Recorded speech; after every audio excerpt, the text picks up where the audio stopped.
নিয়মিত হোমিওপ্যাথি বিষয়ক কন্টেন্ট পেতে হোমিও স্টাডির সাথে থাকুন। আর্সেনিক সম্পর্কে আলোচনার জন্য চিন্তা করছিলাম এবং সেটাই করব।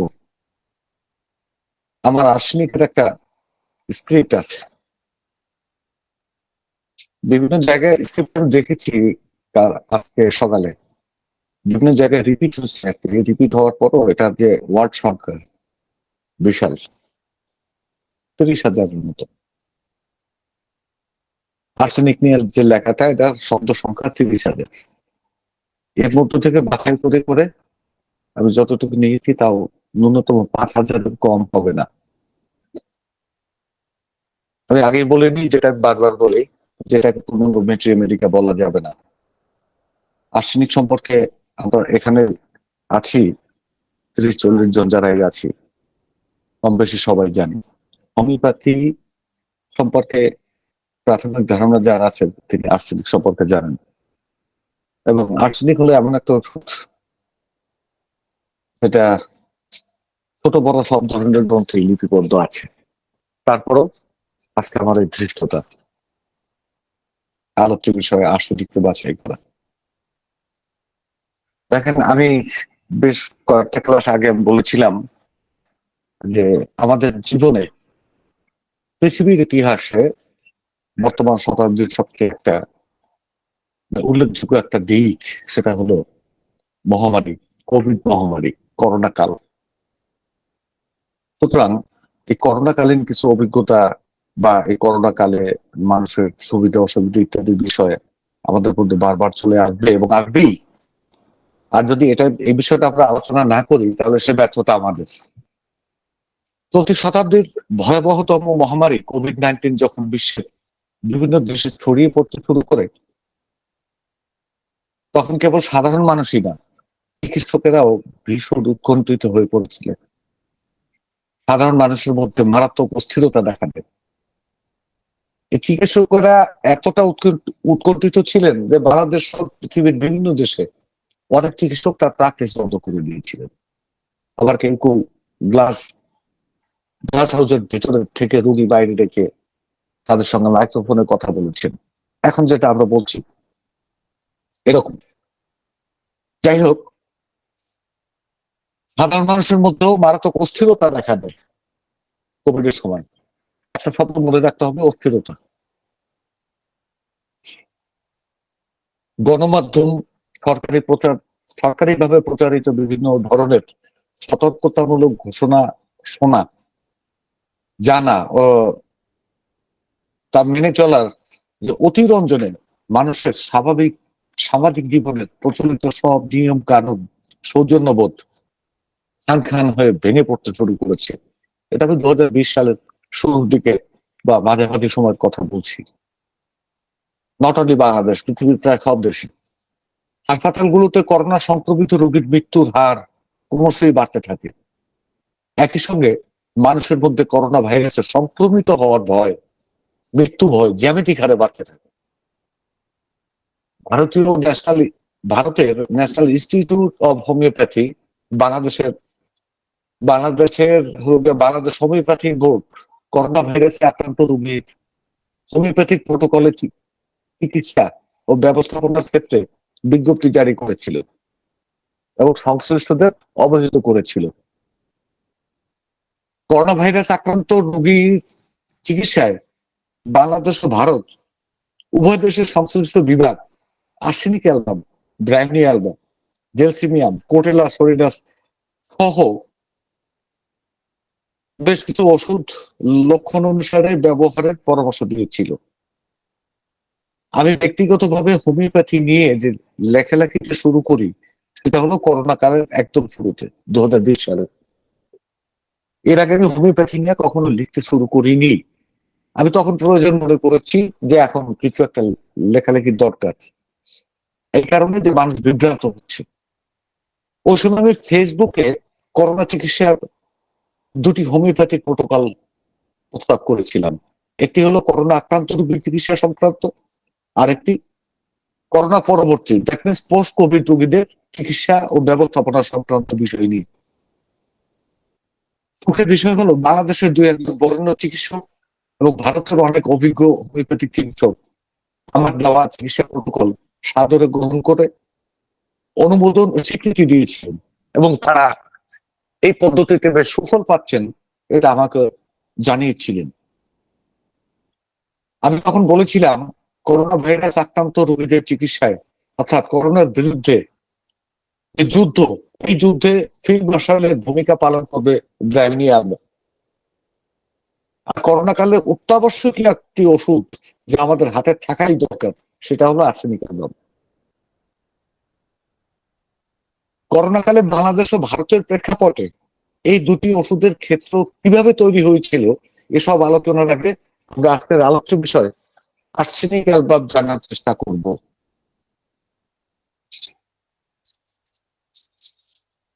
মনে রাখবেন যে আমার আজকের আলোচনা কোনোভাবেই আর্সেনিক অ্যালবামের পূর্ণাঙ্গ মেটেরিয়া ভিত্তিক আলোচনা না, বা এটা একটা পূর্ণাঙ্গ মেটেরিয়া চিত্র না। আর্সেনিক সম্পর্কে বুঝতে হলে অবশ্যই বারবার আমাদের বিভিন্ন মেটেরিয়া পড়তে হবে। একই সঙ্গে আজকে যেটা আমরা বলবো, আলোচনা করব, সেগুলো নিয়েও ভাবতে হবে, তাহলে আর্সেনিকের রূপটা ক্লিয়ার হয়ে যাবে আমাদের কাছে। হোমিওপ্যাথিক ওষুধ আর্সেনিকের বেশ কয়েকটা সমনাম আছে, অনেকগুলো সমনাম আছে, যেটা এক এক জায়গায় এক এক নামে পরিচিত। যেমন এসিডাম আর্সেনিকাম, দেখেন প্রথমেই আছে এসিডাম আর্সেনিকাম। তাহলে আর্সেনিক এক ধরনের অ্যাসিডের গুণাগুণ এটার মধ্যে আছে, এবং সেটা ভিন্ন প্রেক্ষাপটে সময় হলে বলবো। White arsenic, arsenious acid, arsenic trioxide, arsenic acid, আর্সেনিয়াক্স, আর্সেনাইট ইত্যাদি। এটা একটা খনিজ রিমেডি। আর্সেনিক অ্যালবাম হোমিওপ্যাথিতে এটি বেশ মর্যাদাপূর্ণ, পুরাতন ও বহুল ব্যবহৃত ওষুধ।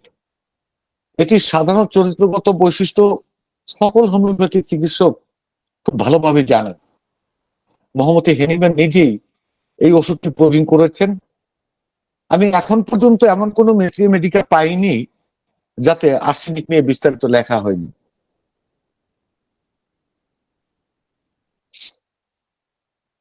মোহাম্মদ জেমস টাইলর কেন্ট তার লেকচার্স অন হোমিওপ্যাথিক মেডিকেল গ্রন্থে আর্সেনিক অ্যালবাম নিয়ে বিস্তারিত লিখেছেন।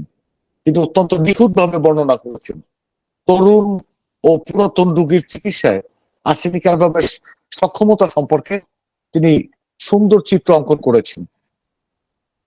জেমস টাইলর কেন্ট এতই বিস্তৃত চমৎকার ভাবে বর্ণনা করেছেন যে আমরা যে যাই বলি বা লিখি না কেন, আর শুনলে বা পড়লে মনে হবে ডাক্তার জেমস টাইলর কেন্টের লেখাই আমরা নকল করে উপস্থাপন করছি, বা নকল করে উপস্থাপন করা হচ্ছে বা লেখা হচ্ছে। কিন্তু কিছুই করার নাই, আর্সেনিক নিয়েই বলতে হবে। নিজের স্বাস্থ্য নিয়ে প্রচন্ড উদ্বিগ্ন থাকা আর্সেনিক অ্যালবামের একটি উৎকৃষ্ট ও অনন্য বৈশিষ্ট্য। শুরুতে আমি এই কথাটা বলে নেব, নিজের স্বাস্থ্য নিয়ে উদ্বিগ্ন থাকা আর্সেনিক অ্যালবামের একটি উৎকৃষ্ট ও অনন্য বৈশিষ্ট্য। নিজের শারীরিক সুস্থতা বা সুস্থতার অভাব, মনে রাখতে হবে শারীরিকভাবে সুস্থ থাকা বা সুস্থ না থাকা তার কাছে অনন্ত এবং সর্বাত্মক আগ্রহের বিষয়।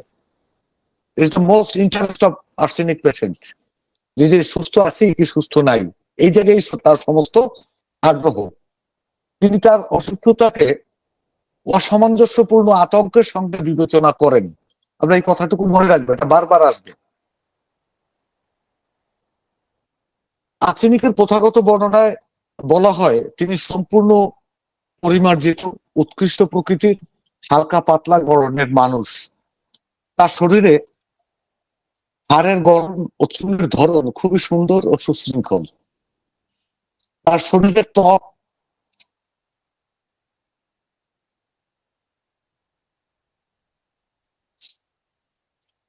ডিস্টার্ব করছে, সরি।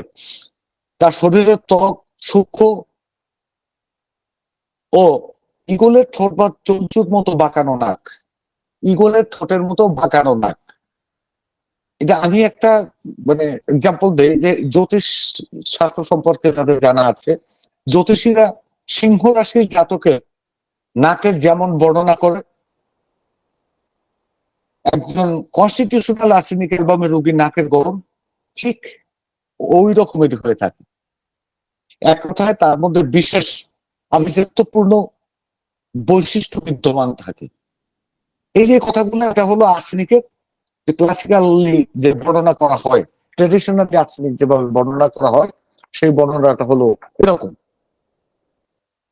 ডায়াগ্রাম যৌগিক ফ্যাকাশে হতে পারে, তৈলক্ত চকচকে অ্যালাবাস্টারের মতো বা চকচকে সাদাটে, কাঠের তৈরি আসবাবে করা বার্নিশের মতো চকচকে। অ্যালাবাস্টার, অ্যালাবাস্টার কি? অ্যালাবাস্টার হলো এক ধরনের চকচকে খনিজ পাথর, যা দিয়ে মসৃণ এবং চকচকে দেখতে এরকম ভাস্কর্য তৈরি করা হয়। আবার কোনো কোনো ক্ষেত্রে ছাই রঙের বলে মনে হয় অ্যালাবাস্টারকে। অ্যালাবাস্টারকে না, এটা ওই আর্সেনিকের রোগীর ত্বকটাকে।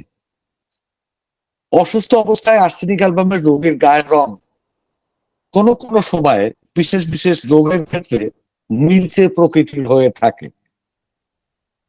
স্বভাবগতভাবে তিনি স্নায়বিক, অস্থির, উচ্চমাত্রা শক্তিশালী ও খিটখিটে স্বভাবের, রেসের ঘোড়ার মতো।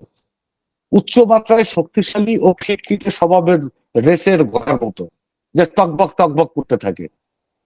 যে ঘোড়াটা শক্তিশালী এবং রেসে ঘোড় দৌড়ে অংশগ্রহণ করে, এক জায়গায় স্থির থাকে না, সে টকবক টকবক করতে থাকে, তার পা নাড়তে থাকে, অল্প জায়গার মধ্যে সে ঘুরতে থাকে, পায়চারি করতে থাকে, সহজে প্রচুর ঘেমে যান। অল্প পরিসরে তিনি দ্রুত স্থান পরিবর্তন করতে থাকেন বা পায়চারি করতে থাকেন, ওই রেসের ঘোড়া যেভাবে করে। অল্প পরিসরে মানে অল্প জায়গার মধ্যে তার গতি থাকে বিস্ফোরকের মতো, তিনি ছটফট করতে থাকেন। প্রতি সেকেন্ডেই তিনি অস্থিরতা প্রকাশ করেন, সমস্ত কাজেই তার অস্থিরতা বিদ্যমান থাকবে। তিনি বাহ্যিক পরিবেশের প্রতিকূল উপাদান সমূহে মারাত্মক সংবেদনশীলতা দেখান। আর্সেনিকের এই ধরনটিকেই মূলত ক্লাসিক্যাল আর্সেনিক অ্যালবাম হিসেবে ধরা হয়। আমরা এতক্ষণ যা বললাম এটা একটা ধরন, একটা প্যাটার্ন। সবসময় অস্থির থাকবে। অস্থির থাকবে কিরকম? রাস্টক্সের মতো অস্থির। আর্সেনিকের অস্থিরতা তুলনা করা হয় রাস্টক্সের সঙ্গে। আমাদের মনে রাখতে হবে আর্সেনিকের অস্থিরতা মানসিক, আবেগীয় ও স্নায়বিক। যতটা না শারীরিক কারণে তার চেয়ে বহু বহু গুণ, শত শত গুণ ঊর্ধ্বে, খুব উচ্চ মাত্রার মানসিক, আবেগীয় এবং স্নায়বিক কারণে। পক্ষান্তরে রাস্টক্সের অস্থিরতা বহুলাংশই তার শারীরিক স্তর থেকে শুরু হয়, পরবর্তীতে তার মানসিক অস্থিরতা দেখা যায়, কিন্তু শুরুটা হয় রাস্টক্স থেকে, সরি, শরীরের স্তর থেকে।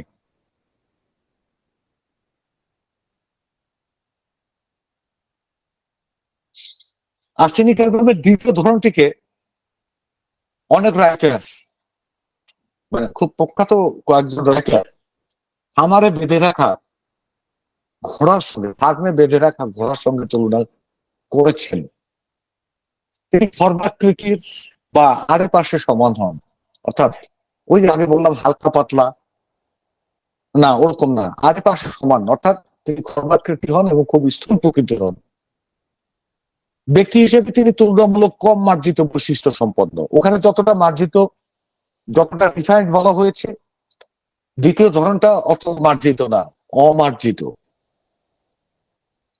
তার ত্বক মোটা অথবা শুকনো ও আঁশযুক্ত। এই আঁশগুলো সাধারণত কেমন হয়?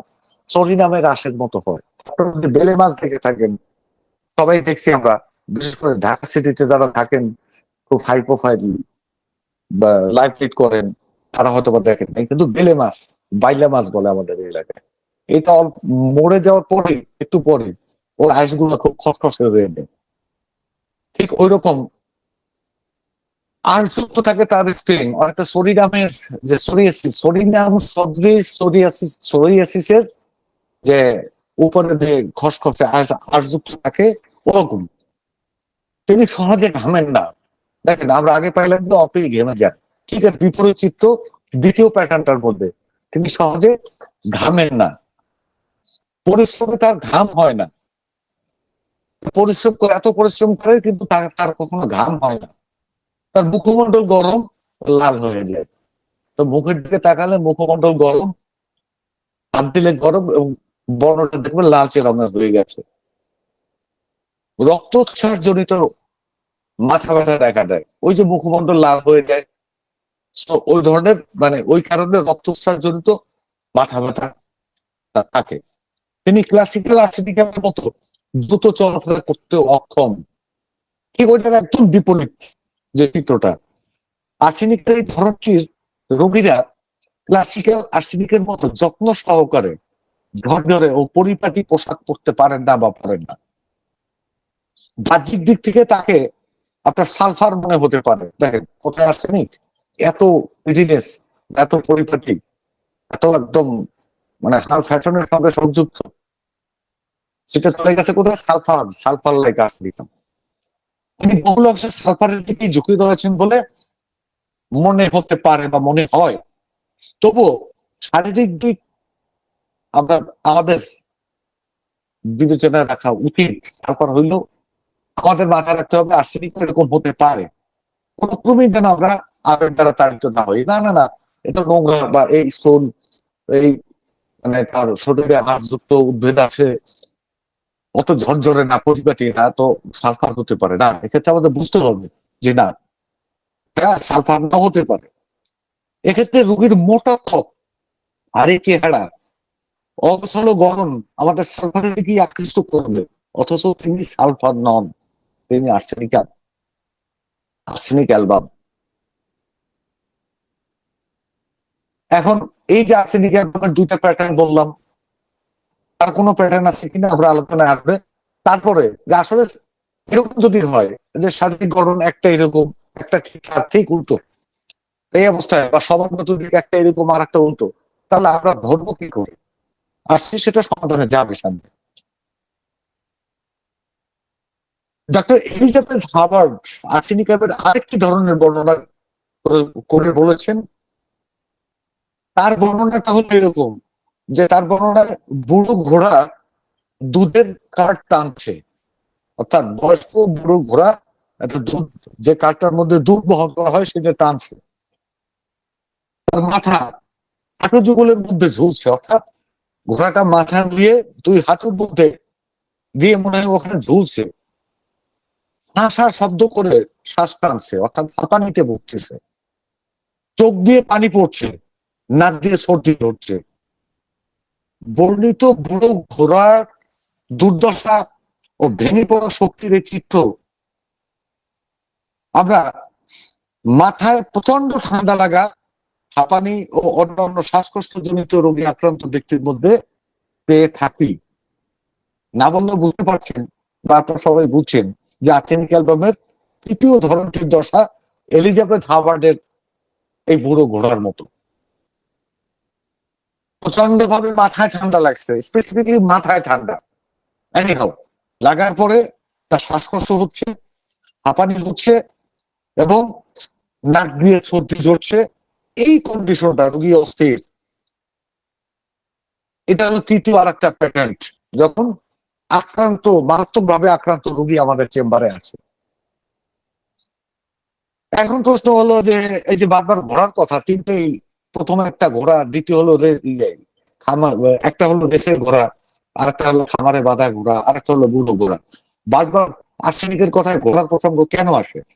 আমারও জাস্ট এরকম একটা প্রসঙ্গ যে ঘোড়ার প্রসঙ্গটা কেন আসে। আসলে আর্সেনিক বর্ণনায় ঘোড়াদের তিন অবস্থার বাইরে যে যা বলেছেন সহজে বোঝার মতো উপায় আহ আমি পাইনি বেড়ে আমি ওই জাফর গুলো নিয়ে এসেছি।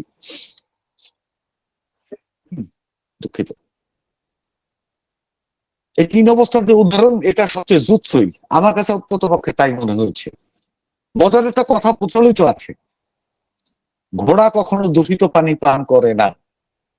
ইসলামী ভাবধারার একটা কথা প্রচলিত আছে, বলা হয় তোমরা ওই জায়গা থেকে পানি পান করো ঘোড়া যেই জায়গায় পানি পান করে। এর মানে হলো ঘোড়া কখনো নোংরা বা দূষিত পানি পান করে না। এর মানে কি? তাহলে প্রাণী, প্রাণী হিসেবে ঘোড়া কি খুবই খুঁতখুঁতে, সে ভালো মন্দ যাচাই করতে পারে? সে কি আর্সেনিকের মতো, আর্সেনিকেরই মতো? ঘোড়াও কি সেস্টিডিয়াস? তার মধ্যে কি টিডিনেস আছে? হতেও পারে, আবার নাও হতে পারে। তবে আমরা পরবর্তী কোনো এক আলোচনায় ঘোড়া চরিত্র, মানে ঘোড়ার স্পেশাল বৈশিষ্ট্য বা চরিত্র, ওটা ছোট করে হলো তুলে আনবো। তখন এটা ক্লিয়ার হবে। আমরা শারীরিক অবস্থা বিবেচনায় আর্সেনিক অ্যালবামের যে 3টা ধরনের কথা এতক্ষণ বললাম, মূলত তারা সবাই একই ধরনের মানসিক চিত্র প্রকাশ করে থাকেন। মেইন ফ্যাক্টর, আমরা 3টা ধরনের আর্সেনিকের কথা বলছি, কিন্তু এদের মানসিকতা একই রকমের। মানসিকতায় তাদের কোনো ভিন্নতা নেই। আর্সেনিকের প্রথম ও সর্বাধিক গুরুত্বপূর্ণ মানসিক বিষয়টি হলো গভীর উদ্বেগ। তিনি যুক্তিসঙ্গত বা অযৌক্তিক, বাস্তব এবং অস্পষ্ট, প্রধান এবং গৌণ, বর্তমান এবং ভবিষ্যৎ, দৃশ্যমান এবং অদৃশ্য সব ধরনের উদ্বেগের সঙ্গে আচ্ছন্ন থাকেন।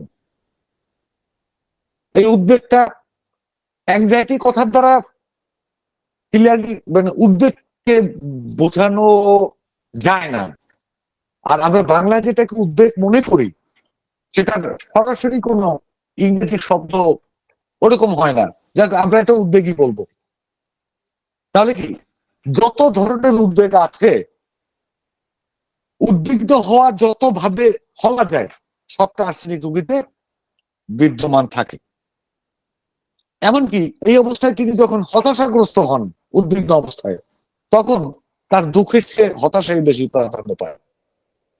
তিনি হতাশাগ্রস্ত হচ্ছেন, এই যে হতাশার কারণে সে আবার উদ্বিগ্ন হয়। সে হতাশ হচ্ছে, দুঃখ পাবে, তার চেয়েও হতাশ হয়ে গেলে এই জন্য উনি আবার তার উদ্বেগ বেড়ে যায়। আর্সেনিক ব্যক্তিত্বের উদ্বেগ বাহ্যিক কিছু নির্দিষ্ট বিষয়ের সঙ্গে জড়িত থাকে। এটা গুরুত্বপূর্ণ বিষয় যে বাইরের বিষয়ের সঙ্গে জড়িত থাকে, ভেতর থেকে না। আবার সাধারণ অস্থিরতাও তিনি ভীষণ উদ্বিগ্ন হয়ে পড়তে পারেন। তাহলে দুটো দিক, বাইরের বিষয় থাকে বেশি, অর্থাৎ ইনফ্লুয়েন্স হয় বেশি, আবার নিজের থেকেও কিছু কিছু উদ্বেগ সৃষ্টি হয়। পূর্বের কোন তিক্তকর অভিজ্ঞতা থেকে উদ্বেগ, আমরা যাকে অ্যান্টিসিপেশন বলে থাকি। পূর্বে একটা খারাপ অভিজ্ঞতা হয়েছে, সেটাকে তিনি লালন করতেছেন, করে করে আবার তিনি উদ্বিগ্ন হচ্ছেন, ক্রমশই এটা তার উদ্বিগ্নতা বেড়েই চলছে। আচ্ছা, আমরা যাকে অ্যান্টিসিপেশন বলি, অ্যান্টিসিপেশন হলো পূর্বের কোনো ধারণা বা অভিজ্ঞতা।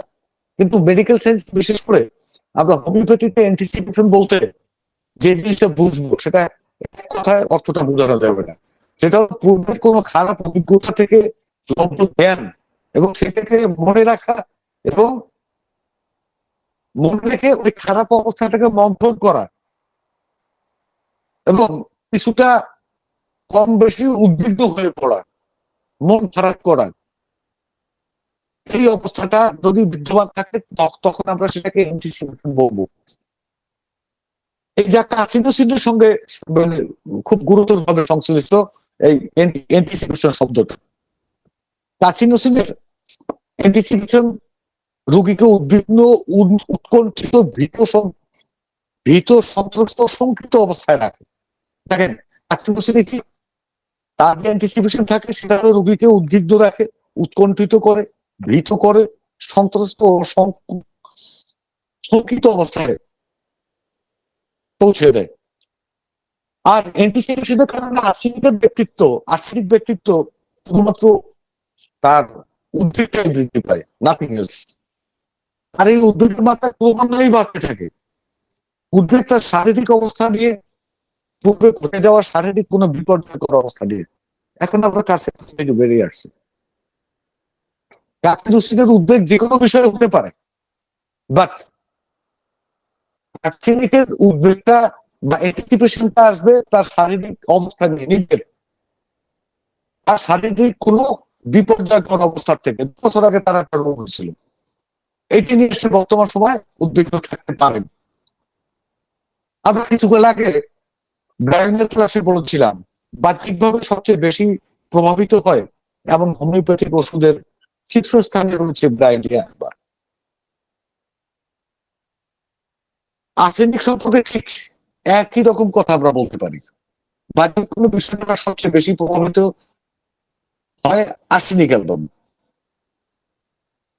ব্রায়ানিয়া বা আর্সেনিক অ্যালবাম, দুটো। তবে এর মধ্যে পার্থক্য আছে। ব্রায়ানিয়া হলো বিভিন্ন ভাবে সে না, তার তার যে ইনফ্লুয়েন্স হওয়া, প্রভাবিত হওয়া, সেটা হলো শারীরিক ভাবে। আগে বাইরের যে প্রতিকূল যে এলিমেন্ট গুলো আছে সেটা ব্রাইনার ফিজিক্যালি তাকে দুর্বল করে দেয়। আর পারিপার্শ্বিক প্রভাবের কারণে আর্সেনিক অ্যালবামের ক্রমবর্ধমান উদ্বেগ উচ্চ থেকে উচ্চতা ডিগ্রিতে পৌঁছতে থাকে, অ্যাংজাইটিটা বাড়তে থাকে তাকে। এই প্রভাবটা তার ফিজিক্যালি যতটা না, তার চেয়ে অনেক অনেক অনেক অনেক গুণ বেশি তার ওই অ্যাংজাইটির ক্ষেত্রে, তার অ্যাংজাইটি বাড়াই দেয়। আমরা সামনের দিকে দেখবো যে কিভাবে বাড়ে, এটার স্কেলটা কেমন হতে পারে। আর্সেনিক তার উদ্বেগের ক্ষেত্রে সতর্ক থাকার চেষ্টা করেন, অগোছালো সতর্কতা অবলম্বন করেন তিনি, যে তারা অ্যাংজাইটির যে জায়গাটা সেটা নিয়ে সতর্ক থাকেন, কিন্তু সেটা গুজগাছ না, অগোছালো। তিনি হয়তো কোনো পরিস্থিতিতে নিজেকে যথাযথ পারফেক্ট বা সংযত রাখার চেষ্টা করলেন, আর এই যে সংযত রাখার চেষ্টা করলেন এই সেটাতেই তার উদ্বেগ আরো বেড়ে যায়। এতে তিনি কর্তৃত্বপরায়ণ হয়ে ওঠেন, অন্যের উপর কর্তৃত্ব ফলাতে চেষ্টা করেন। এভাবে কর্তৃত্ব ফলাতে গিয়ে তাকে অনেক সময় চরম কঠোরতাও দেখাতে হয়, ভীষণ অমার্জিত হয়ে পড়েন তিনি, মানুষকে গালমন্দ করেন, মারধরও করতে পারেন। আমরা আইডিএম এর ক্লাসে বলেছিলাম আইডিয়াম তার অমার্জিত বা ত্রুটিযুক্ত শক্তি দ্বারা নিয়ন্ত্রিত হন। এর আগে আমরা আইডিয়াম এর একটা ক্লাস করছিলাম। আইডিয়াম শক্তি দ্বারা নিয়ন্ত্রিত হন। তিনি তার শক্তিকে নিয়ন্ত্রণ করতে পারেন না, উল্টো শক্তি দ্বারা তিনি নিয়ন্ত্রিত হন, এবং সেই শক্তিটা কি? অমার্জিত বা ত্রুটিযুক্ত শক্তি। এই ত্রুটিযুক্ত শক্তির উপর তার নিজস্ব কোনো প্রভাব বা নিয়ন্ত্রণ থাকে না। আমরা বলেছিলাম টেরেন্টুলা স্পেনিয়ার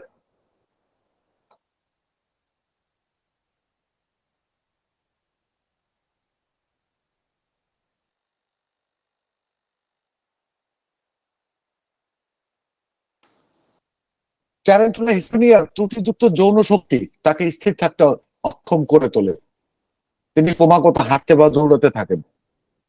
ঠিক একইভাবে আর্সেনিক অ্যালবামে ক্রমবর্ধমান উদ্বেগ তাকে কর্কশ, কঠোর, অমার্জিত, কর্তৃত্ব পরায়ণ করে তোলে।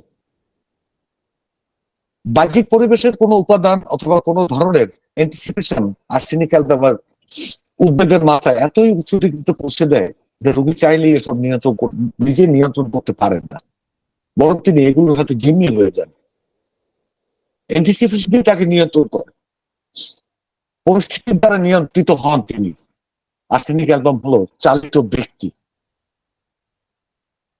এরকম চালিত ব্যক্তি, তিনি চালিত হন বা তাড়িত হন উদ্বেগ ও অ্যান্টিসিপেশন দ্বারা। আর্সেনিকের চালিত বা চালনা যখন আরো তীব্রতর হতে শুরু করে, ঠিক তখনকার অবস্থাটিকে আমি ব্যক্তিগত বলে থাকি তাড়িত হওয়া। আমরা আর্সেনিক অ্যালবামের বিশাল সংখ্যক রোগী পেয়ে থাকি যারা উদ্বেগ দ্বারা চালিত অবস্থা পেরিয়ে উদ্বেগ দ্বারা তাড়িত অবস্থায় পৌঁছে গেছেন। এসব রোগী মারাত্মক কম্পালসিভ অবস্থার শিকার। বর্তমান সামাজিক, রাজনৈতিক, পারিবারিক অবস্থার প্রেক্ষাপটে, বিশেষ করে তথ্য প্রযুক্তির চরম বিকাশের পরিপ্রেক্ষিতে সমাজে অবসেসিভ কম্পালসিভ ডিসঅর্ডার রোগীর সংখ্যা আশঙ্কাজনক হারে বেড়ে চলছে। ওসব রোগীর চিকিৎসায় কোনো না কোনো পর্যায়ে আমাদের আর্সেনিক অ্যালবামের উপর নির্ভর করতে হবে। আমাদের চেম্বারে এসে কোনো রোগী যখন তার স্বাস্থ্য সম্পর্কে অতিরিক্ত বা তীব্র উদ্বেগ প্রকাশ করেন, তখন ওই রোগীর জন্য আমরা একবার হলেও আর্সেনিক অ্যালবামের কথা চিন্তা করি। কেন আমরা এই চিন্তাটা করি? আমাদের এই ধরনের চিন্তা কেন আসে? আমাদের এই চিন্তায় আর্সেনিক আসে কারণ ওই আগে একটা কথা বলেছিলাম, নিজের স্বাস্থ্য নিয়ে প্রচন্ড উদ্বিগ্ন থাকা আর্সেনিক অ্যালবামের একটা উৎকৃষ্ট ও অনন্য বৈশিষ্ট্য। নিজের শারীরিক সুস্থতার অভাব তার কাছে অনন্ত এবং সর্বাত্মক আগ্রহের বিষয়। তার সুস্থতাকে অসামঞ্জস্যপূর্ণ আতঙ্কের মধ্যে আতঙ্কের সঙ্গে তিনি বিবেচনা করে থাকেন। সরি, অসুস্থ থাকে, সুস্থ থাকে না। ধরুন কোনো ব্যক্তি আবহাওয়া পরিবর্তনের সময় দিনে গরম এবং শেষ রাতের দিকে শীত পড়ছে, এমন পরিস্থিতিতে বৈদ্যুতিক পাখা চালিয়ে ঘুমালেন। সকালে ঘুম থেকে জাগার পর তার সামান্য গলা ব্যথা দেখা দিল। সাধারণত এ ধরনের সমস্যা কেউ পাত্তাই দেয় না, একটু গরম জলটা গরম পানি গার্গেল করে আর ঠিক হয়ে যাবে। অথচ তিনি এটাকে সর্বাধিক গুরুত্ব দিবেন আর্সেনিক অ্যালবাম। তিনি বিচলিত, উদ্বিগ্ন হয়ে পড়বেন, আর এই উদ্বেগ ক্রমান্বয়ে বাড়তেই থাকবে। তিনি চিকিৎসকের কাছে যাবেন, এমনকি তিনি একাধিক চিকিৎসকের পরামর্শ নেবেন। আপনি নিশ্চিন্তে ধরে নিতে পারেন এই ব্যক্তি আর্সেনিক অ্যালবামের অধীন।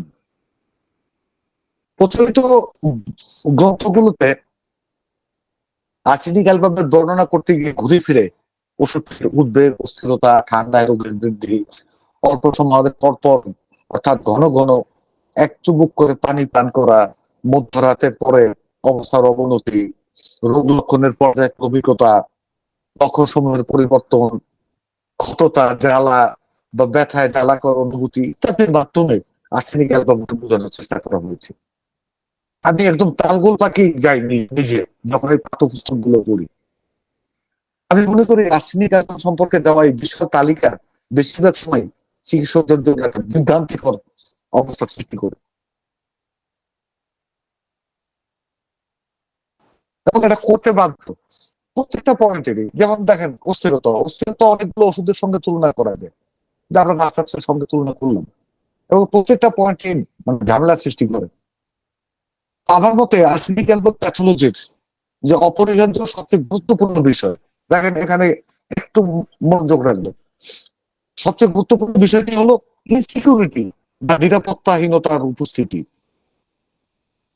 এই কথাটা সবাই বলছে যে ইনসিকিউরিটির, আর্সেনিকের ইনসিকিউরিটির কথাটা বলছে বলছে কিন্তু সেটাকে ক্লিয়ার করার মতো এটা মানে সহজ আমাদের নিজের ভাষায় আমাদেরকে বুঝতে হবে।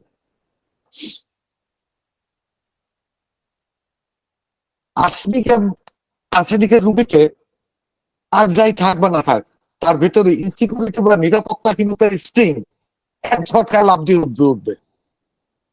আপনি একটু সময় নিয়ে তার সঙ্গে কথা বলেন, তিনি তার কথায়, আচরণে, কষ্টকর বিষয়গুলোর বর্ণনায় নিরাপত্তাহীনতার থিমটি অবশ্যই প্রকাশ করবেন এবং এটা তার মধ্যে বিদ্যমান থাকতে হবে। চিকিৎসক হিসেবে আমাদের একটি বিষয় যথেষ্ট গুরুত্বের সঙ্গে বিবেচনায় রাখতে হয় এবং হবে। আর্সেনিক অ্যালবামের এই নিরাপত্তাহীনতা তার সামাজিক অবস্থা বা পেশাগত অবস্থার ক্ষেত্রে আত্মবিশ্বাসের অভাব থেকে নয়, তার সামাজিক অবস্থা, তার অর্থনৈতিক অবস্থা, তার পেশাগত অবস্থা, এসব ক্ষেত্রে নয়, বরং রোগ, স্বাস্থ্য ও মৃত্যুর সঙ্গে সম্পর্কিত বিষয়ে দুর্বলতা এবং সুরক্ষাহীনতার একটি মৌলিক অনুভূতি। তার দেখেন তিনটা জিনিস: রোগ মানে অসুস্থ থাকা, স্বাস্থ্য মানে সুস্থ বা অসুস্থ থাকা, এবং মৃত্যু। তাহলে কি সুস্থ বা অসুস্থ থাকা, রোগাক্রান্ত হওয়া এবং মৃত্যু, এই তিনটা বিষয় সম্পর্কে তার মারাত্মক একটা দুর্বলতা কাজ করতে থাকে তার ভিতরে, যেটা তাকে ইনসিকিউর করে তোলে। উনি মনে করেন আমি কোন অবস্থাতেই নিরাপদ না, আমাকে একটা নিরাপদ জোনে যেতে হবে। তিনি চেষ্টা করতে থাকেন। তাহলে কি রোগ, স্বাস্থ্য এবং মৃত্যুর সঙ্গে সম্পর্কিত বিষয়ে দুর্বলতা এবং সুরক্ষাহীনতার একটি মৌলিক অনুভূতি তার মধ্যে কাজ করে। অসুস্থতার একেবারে সূচনা লগ্ন থেকে একজন আর্থিক ব্যক্তিত্ব এই ইনসিকিউরিটি বা নিরাপত্তাহীনতার দ্বারা মানে প্রভাবিত হতে থাকেন এবং জীবনের শেষ সময় পর্যন্ত তার মধ্যে এটা কাজ করতে থাকে। এটা হলো কি, আবার বলি আমি, রোগ, সুস্থ বা অসুস্থ থাকা, 3 নম্বর হলো মৃত্যু। মৃত্যু সম্পর্কে আর্সেনিকের ফিয়ার অফ ডেথ, এটা আমরা সামনে ব্যাখ্যা করব। প্রত্যেকটা পয়েন্টে আমরা ব্যাখ্যা করার চেষ্টা করবো। আলোচনাটা একটু বড় হয়ে যেতে পারে, ক্ষমা করবেন। আর যদি শুনতে না চান বলবেন, আমি থামিয়ে দেবো। এই নিরাপত্তাহীনতার থেকে আর্সেনিক অ্যালবামের মধ্যে আরেকটা জিনিসের খুব প্রকট হয়ে দাঁড়ায়, তা হলো যথাযথ। ইংরেজিতে আমরা বলি যে পারফেক্ট, পারফেক্টনেস বা পরিপূর্ণতা চাওয়া আর্সেনিকের আর একটা গুরুত্বপূর্ণ দিক। কেউ কেউ আর্সেনিক ব্যক্তিত্বকে মিস্টার পারফেক্ট বা মিস পারফেক্ট বলে থাকেন।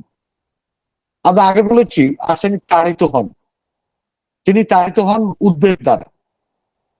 আর্সেনিকের ক্ষেত্রে তাড়িত শব্দটি কোনোভাবেই ইতিবাচক অর্থ বহন করে না।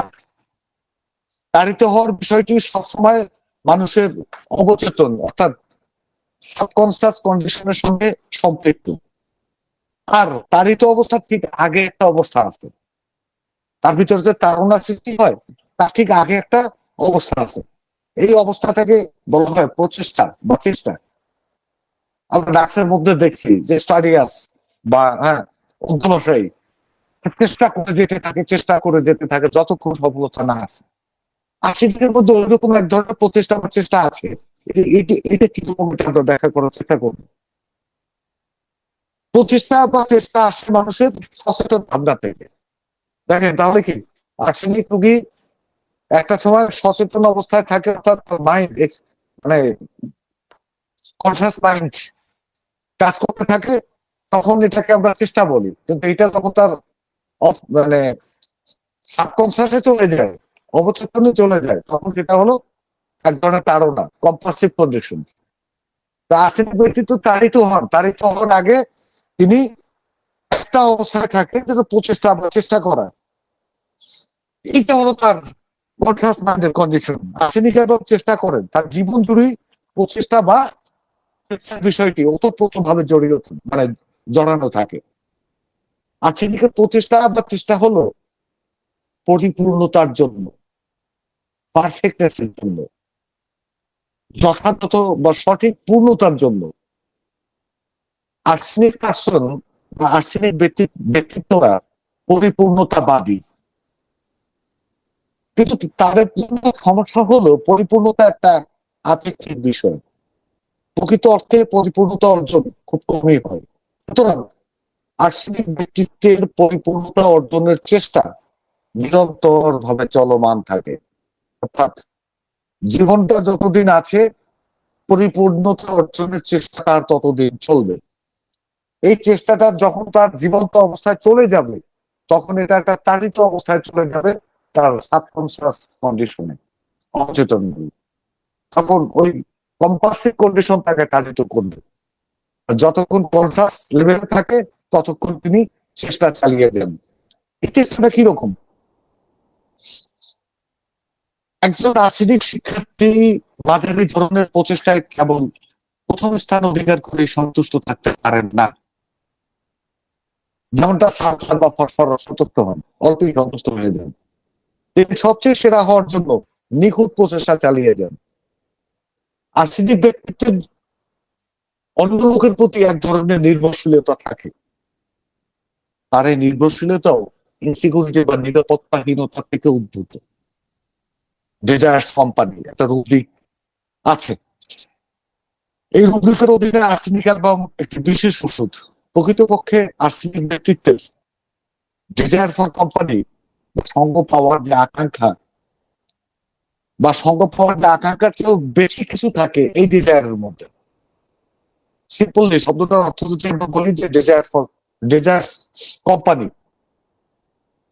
ডেজার্ট ফর কোম্পানি কথাটার মধ্যে সঙ্গ পাওয়ার যে আকাঙ্ক্ষা তার চেয়েও আর্সেনিক ব্যক্তিত্বের মধ্যে আরো বেশি কিছু থেকে যায়। এই রূপদিকের অধীন অন্যান্য ওষুধগুলা থেকে আর্সেনিকের সঙ্গ পাওয়ার আকাঙ্ক্ষার পিছনে একটা নিগুড় রহস্য বিদ্যমান থাকে। এটি সত্যিকারই তার কাছে কাছাকাছি একজন ব্যক্তির উপস্থিতির প্রয়োজনকে বোঝায়। তার কাছাকাছি এটা অনেক সময় রূপগুলো অনেক সময় রূপকার্থে যায়, কিন্তু এখানে না, প্রকৃত অর্থে একজন সঙ্গী তার কাছাকাছি থাকতে হয়। তার কাছাকাছি কারো না কারো উপস্থিতি ভীষণভাবে দরকার। তিনি মনে করেন এটা তার স্বাস্থ্যগত কারণেই দরকার। আবার গরিবের স্বাস্থ্য, নিজের স্বাস্থ্য, তিনি এক ধরনের অ্যান্টিসিপেশনের মধ্যে থাকেন, অ্যান্টিসিপেশনের কারণে উদ্বিগ্ন থাকেন। তিনি মনে করেন তার স্বাস্থ্যগত ঝুঁকি আছে, অসুস্থ হয়ে পড়ার আশঙ্কা আছে। এই কারণে এই ভয় থেকে তিনি আকাঙ্ক্ষা করেন কেউ না কেউ তার কাছাকাছি উপস্থিত থাকুক যার উপর তিনি নির্ভর করতে পারেন। তিনি এমন অবস্থায় থাকতে চান যেখানে তার চারপাশে মানুষজন রয়েছে, এটা ফসফরাসের মতো লোকজনের সঙ্গে ফসফরাসের যে একটা মিথস্ক্রিয়া, সেই মিথস্ক্রিয়ার জন্য নয়, অসুস্থতায় তিনি আশ্বস্ত হতে পারেন, সাহায্য পেতে পারেন, এই জন্য তার লোকজনের কাছাকাছি থাকা বা তার কাছাকাছি লোকজন থাকা জরুরি মনে করে। আমরা এমন এক মানসিকতা বা এই একই রকম মানসিকতা ক্যালকিরিয়া ফ্লোরের মধ্যে পাই। তবে ক্যালকিরিয়া ফ্লোরের বিষয়টি আর্সেনিকের থেকে আলাদা। ক্যালকিরিয়া ফ্লোরিকে মনে করেন তার পরিচিত ব্যক্তি, ঘনিষ্ঠ বন্ধু বা আত্মীয়দের সহযোগিতা ছাড়া দৈনন্দিন জীবন যাপন করা তার পক্ষে আদৌ সম্ভব না। তাই তিনি যে কোনো মূল্যে সব লোকদের তার কাছাকাছি থাকা নিশ্চিত করতে চান। যাই হোক, বর্ণিত পরিস্থিতির কারণে অনেক সময় আর্সেনিক ব্যক্তিত্ব খুব, যে আমরা যে বললাম যে পরিস্থিতি, খুব স্বার্থপর ও কর্তৃত্বপরায়ণ হয়ে ওঠেন। তিনি তার বিষয়বস্তু, সম্পদ, অর্থ নিজের অধিকারে রাখতে চান। যে মানুষগুলো তার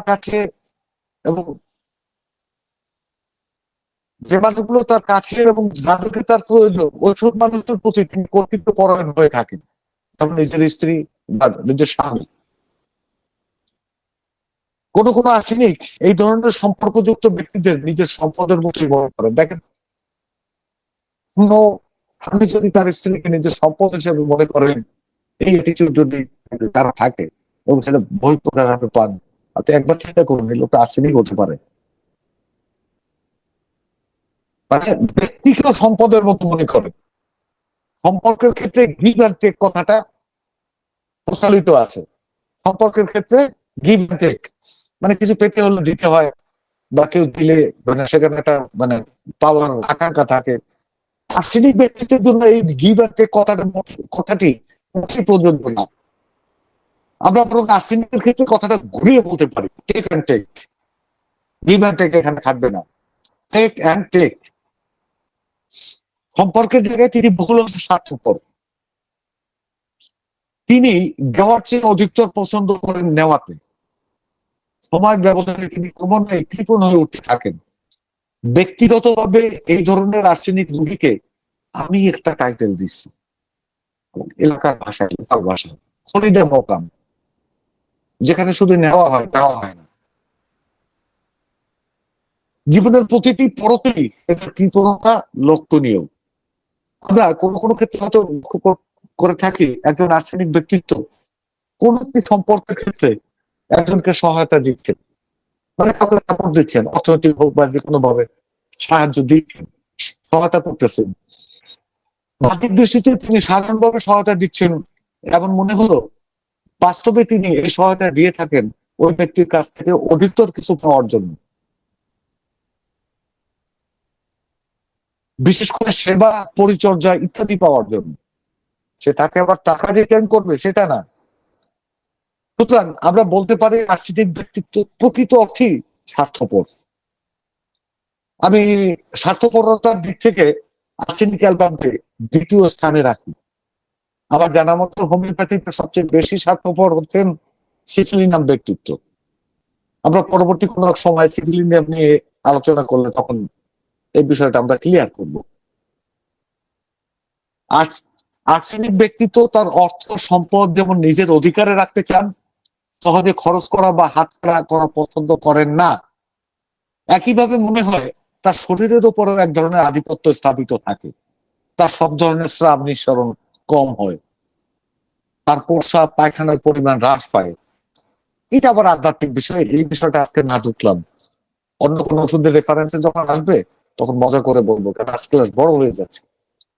যদি কোনো অবস্থায় এই স্রাব বা নিঃসরণ বেড়ে যায় তাহলে তিনি অধিকতর সুস্থ বোধ করেন। এটা কনস্টিটিউশনাল আর্সেনিক ব্যক্তিত্বের ক্ষেত্রে। আর্সেনিক কনস্টিটিউশনাল হতে পারে, কখনো কখনো কজেশনাল হতে পারে। আমরা সামনের দিকে যাবো যে কজেশনাল কিভাবে হয়। মনে রাখতে হবে আর্সেনিক যথেষ্ট কৃপণ। তিনি তার অর্থ সম্পদের উপর তার নিজস্ব মালিকানা জারি রাখতে চান। তিনি তুচ্ছ জিনিসটিও ফেলে দেন না। তার কাছে ফেলনা বলে কোনো বস্তু নেই, সবকিছু তিনি যত্ন সহকারে সংরক্ষণ করেন। ধরুন তিনি দীর্ঘদিন ব্যবহার করছেন এমন একটি পুরনো সুটকেস হাত থেকে পড়ে গিয়ে ভেঙে গেল। এতে তিনি মারাত্মক চিন্তিত হয়ে পড়বেন। তার কাছে এই ঘটনা বড় ধরনের বিপর্যয়কর বলেই মনে হবে। এমনও হতে পারে এই ঘটনার প্রতিক্রিয়ায় তিনি অসুস্থ হয়ে পড়বেন। তার উপলব্ধিটা এমন হবে পুরনো সুটকেস নয়, বরং তার নিজের শরীরেরই কোনো অঙ্গের হানি হয়েছে। সঙ্গে থাকা প্রতিটি ক্ষুদ্রাতি ক্ষুদ্র জিনিসের প্রতিও তিনি যত্নশীল থাকেন। তার সংরক্ষণে থাকা কোনো জিনিসের সামান্যতম ক্ষতিও তিনি মেনে নিতে পারেন না। এত কিছুর পরেও আর্সেনিকের মধ্যে কিন্তু দারিদ্র দারিদ্র্যের ভয় বা ফিয়ার অফ পভার্টি নাই। তাই এত কৃপণ, কিন্তু তার মধ্যে ফিয়ার অফ পভার্টি বা দারিদ্র্যের ভয়টা নাই। আমি আগে বলেছিলাম ব্রায়োনিয়ার কথা। ব্রায়োনিয়ার মধ্যে দারিদ্র্যের ভয় আছে। ব্রায়োনিয়া মনে করেন তিনি যদি কাজ করতে না পারেন বা তার যদি প্রতিনিয়ত কম বেশি উপার্জন না থাকে, তাহলে তিনি দারিদ্র্যের শিকার হবেন। ভবিষ্যতে তাকে দেউলিয়াপনার মধ্যে পড়তে হবে। এটা আপনাকে ব্রায়োনিয়ার ক্লাসে বলেছিলাম। আমরা ঠিক একইভাবে বলেছিলাম, আমার যতদূর মনে পড়ে, সরিনামের ক্লাসে। সরিনামের যথেষ্ট অর্থ সম্পদ থাকা সত্ত্বেও তিনি মনে করেন তার কিছুই নেই, তিনি হতদরিদ্র। শীঘ্রই তাকে দেউলিয়ত্ব বরণ করতে হবে। অথচ তার কোটি কোটি টাকা, বড় ব্যবসা ও শিল্প কারখানা রয়েছে। পক্ষান্তরে আর্সেনিকের এই ধরনের দারিদ্র্যের ভয় বা দেউলিয়ত্বের আশঙ্কা একদম নাই। কেন? কেননা তিনি এটা মনে করেন তিনি সম্পদ ও অর্থের ক্ষেত্রে যথেষ্ট হিসেবে। তিনি নিজেকে লোভীও মনে করেন। আর তিনি মনে করেন যে পরিমাণ অর্থ মানে বা সম্পদ তার নিজের দখলে রেখেছেন, তা তার জন্য যথেষ্ট নিরাপত্তা দিতে সক্ষম। কৃপণতার বিষয়ে আরেকটা ওষুধ আসতে পারে, লাইকোপোডিয়াম। লাইকোপোডিয়াম নিয়ে আজকে বলবো না, কারণে আমরা লাইকোপোডিয়াম নিয়ে ভিন্ন ক্লাস আসবো, খুব শিগগিরই আসবো ইনশাল্লাহ। আর্সেনিক অ্যালবাম ব্যক্তিত্ব জীবনকে উপভোগ করতে যথেষ্ট সক্ষম হলেও তার উপভোগের ধাঁচ একেবারেই তার নিজস্ব ভাবধারায় নিয়ন্ত্রিত এবং সীমাবদ্ধ থাকে। তিনি কোনো কিছুতে সন্তুষ্ট ঠিক তখন হন যখন বিষয়টি তার বিবেচনায় সর্বোত্তম বলে মনে করেন। তিনি কোনো বন্ধু, বিনোদনের বিষয় বা চর্চা করার বিষয়কে মূল্যায়ন করেন ওই হিসাবে যে বিষয়টি তার কতটা উপকারে আসবে। আর যদি তিনি প্রয়োজন মনে করেন, তবে অবশ্যই তার কঠোরতার সঙ্গে আঁকড়ে ধরেন। যদি মনে করেন এই জিনিসটা আমার জন্য উপকারী হবে, একবার যদি মনেই করে, তাহলে সেটাকে তিনি ধরেন খুব কঠিন ভাবে। তিনি তার অধিক সুস্বাস্থ্য, যেমন উদাহরণ হিসেবে বলা যায়, অধিক সুস্বাস্থ্য নিশ্চিত করতে ডায়েট করতে শুরু করলেন এবং তিনি তার এমন কঠোর ভাবে পালন করেন যাকে হাইপোকন্ড্রিয়াকাল ওয়ে বলা চলে। মানে কি, তিনি খাবার দাবারে খুব হিসাব করতেছেন।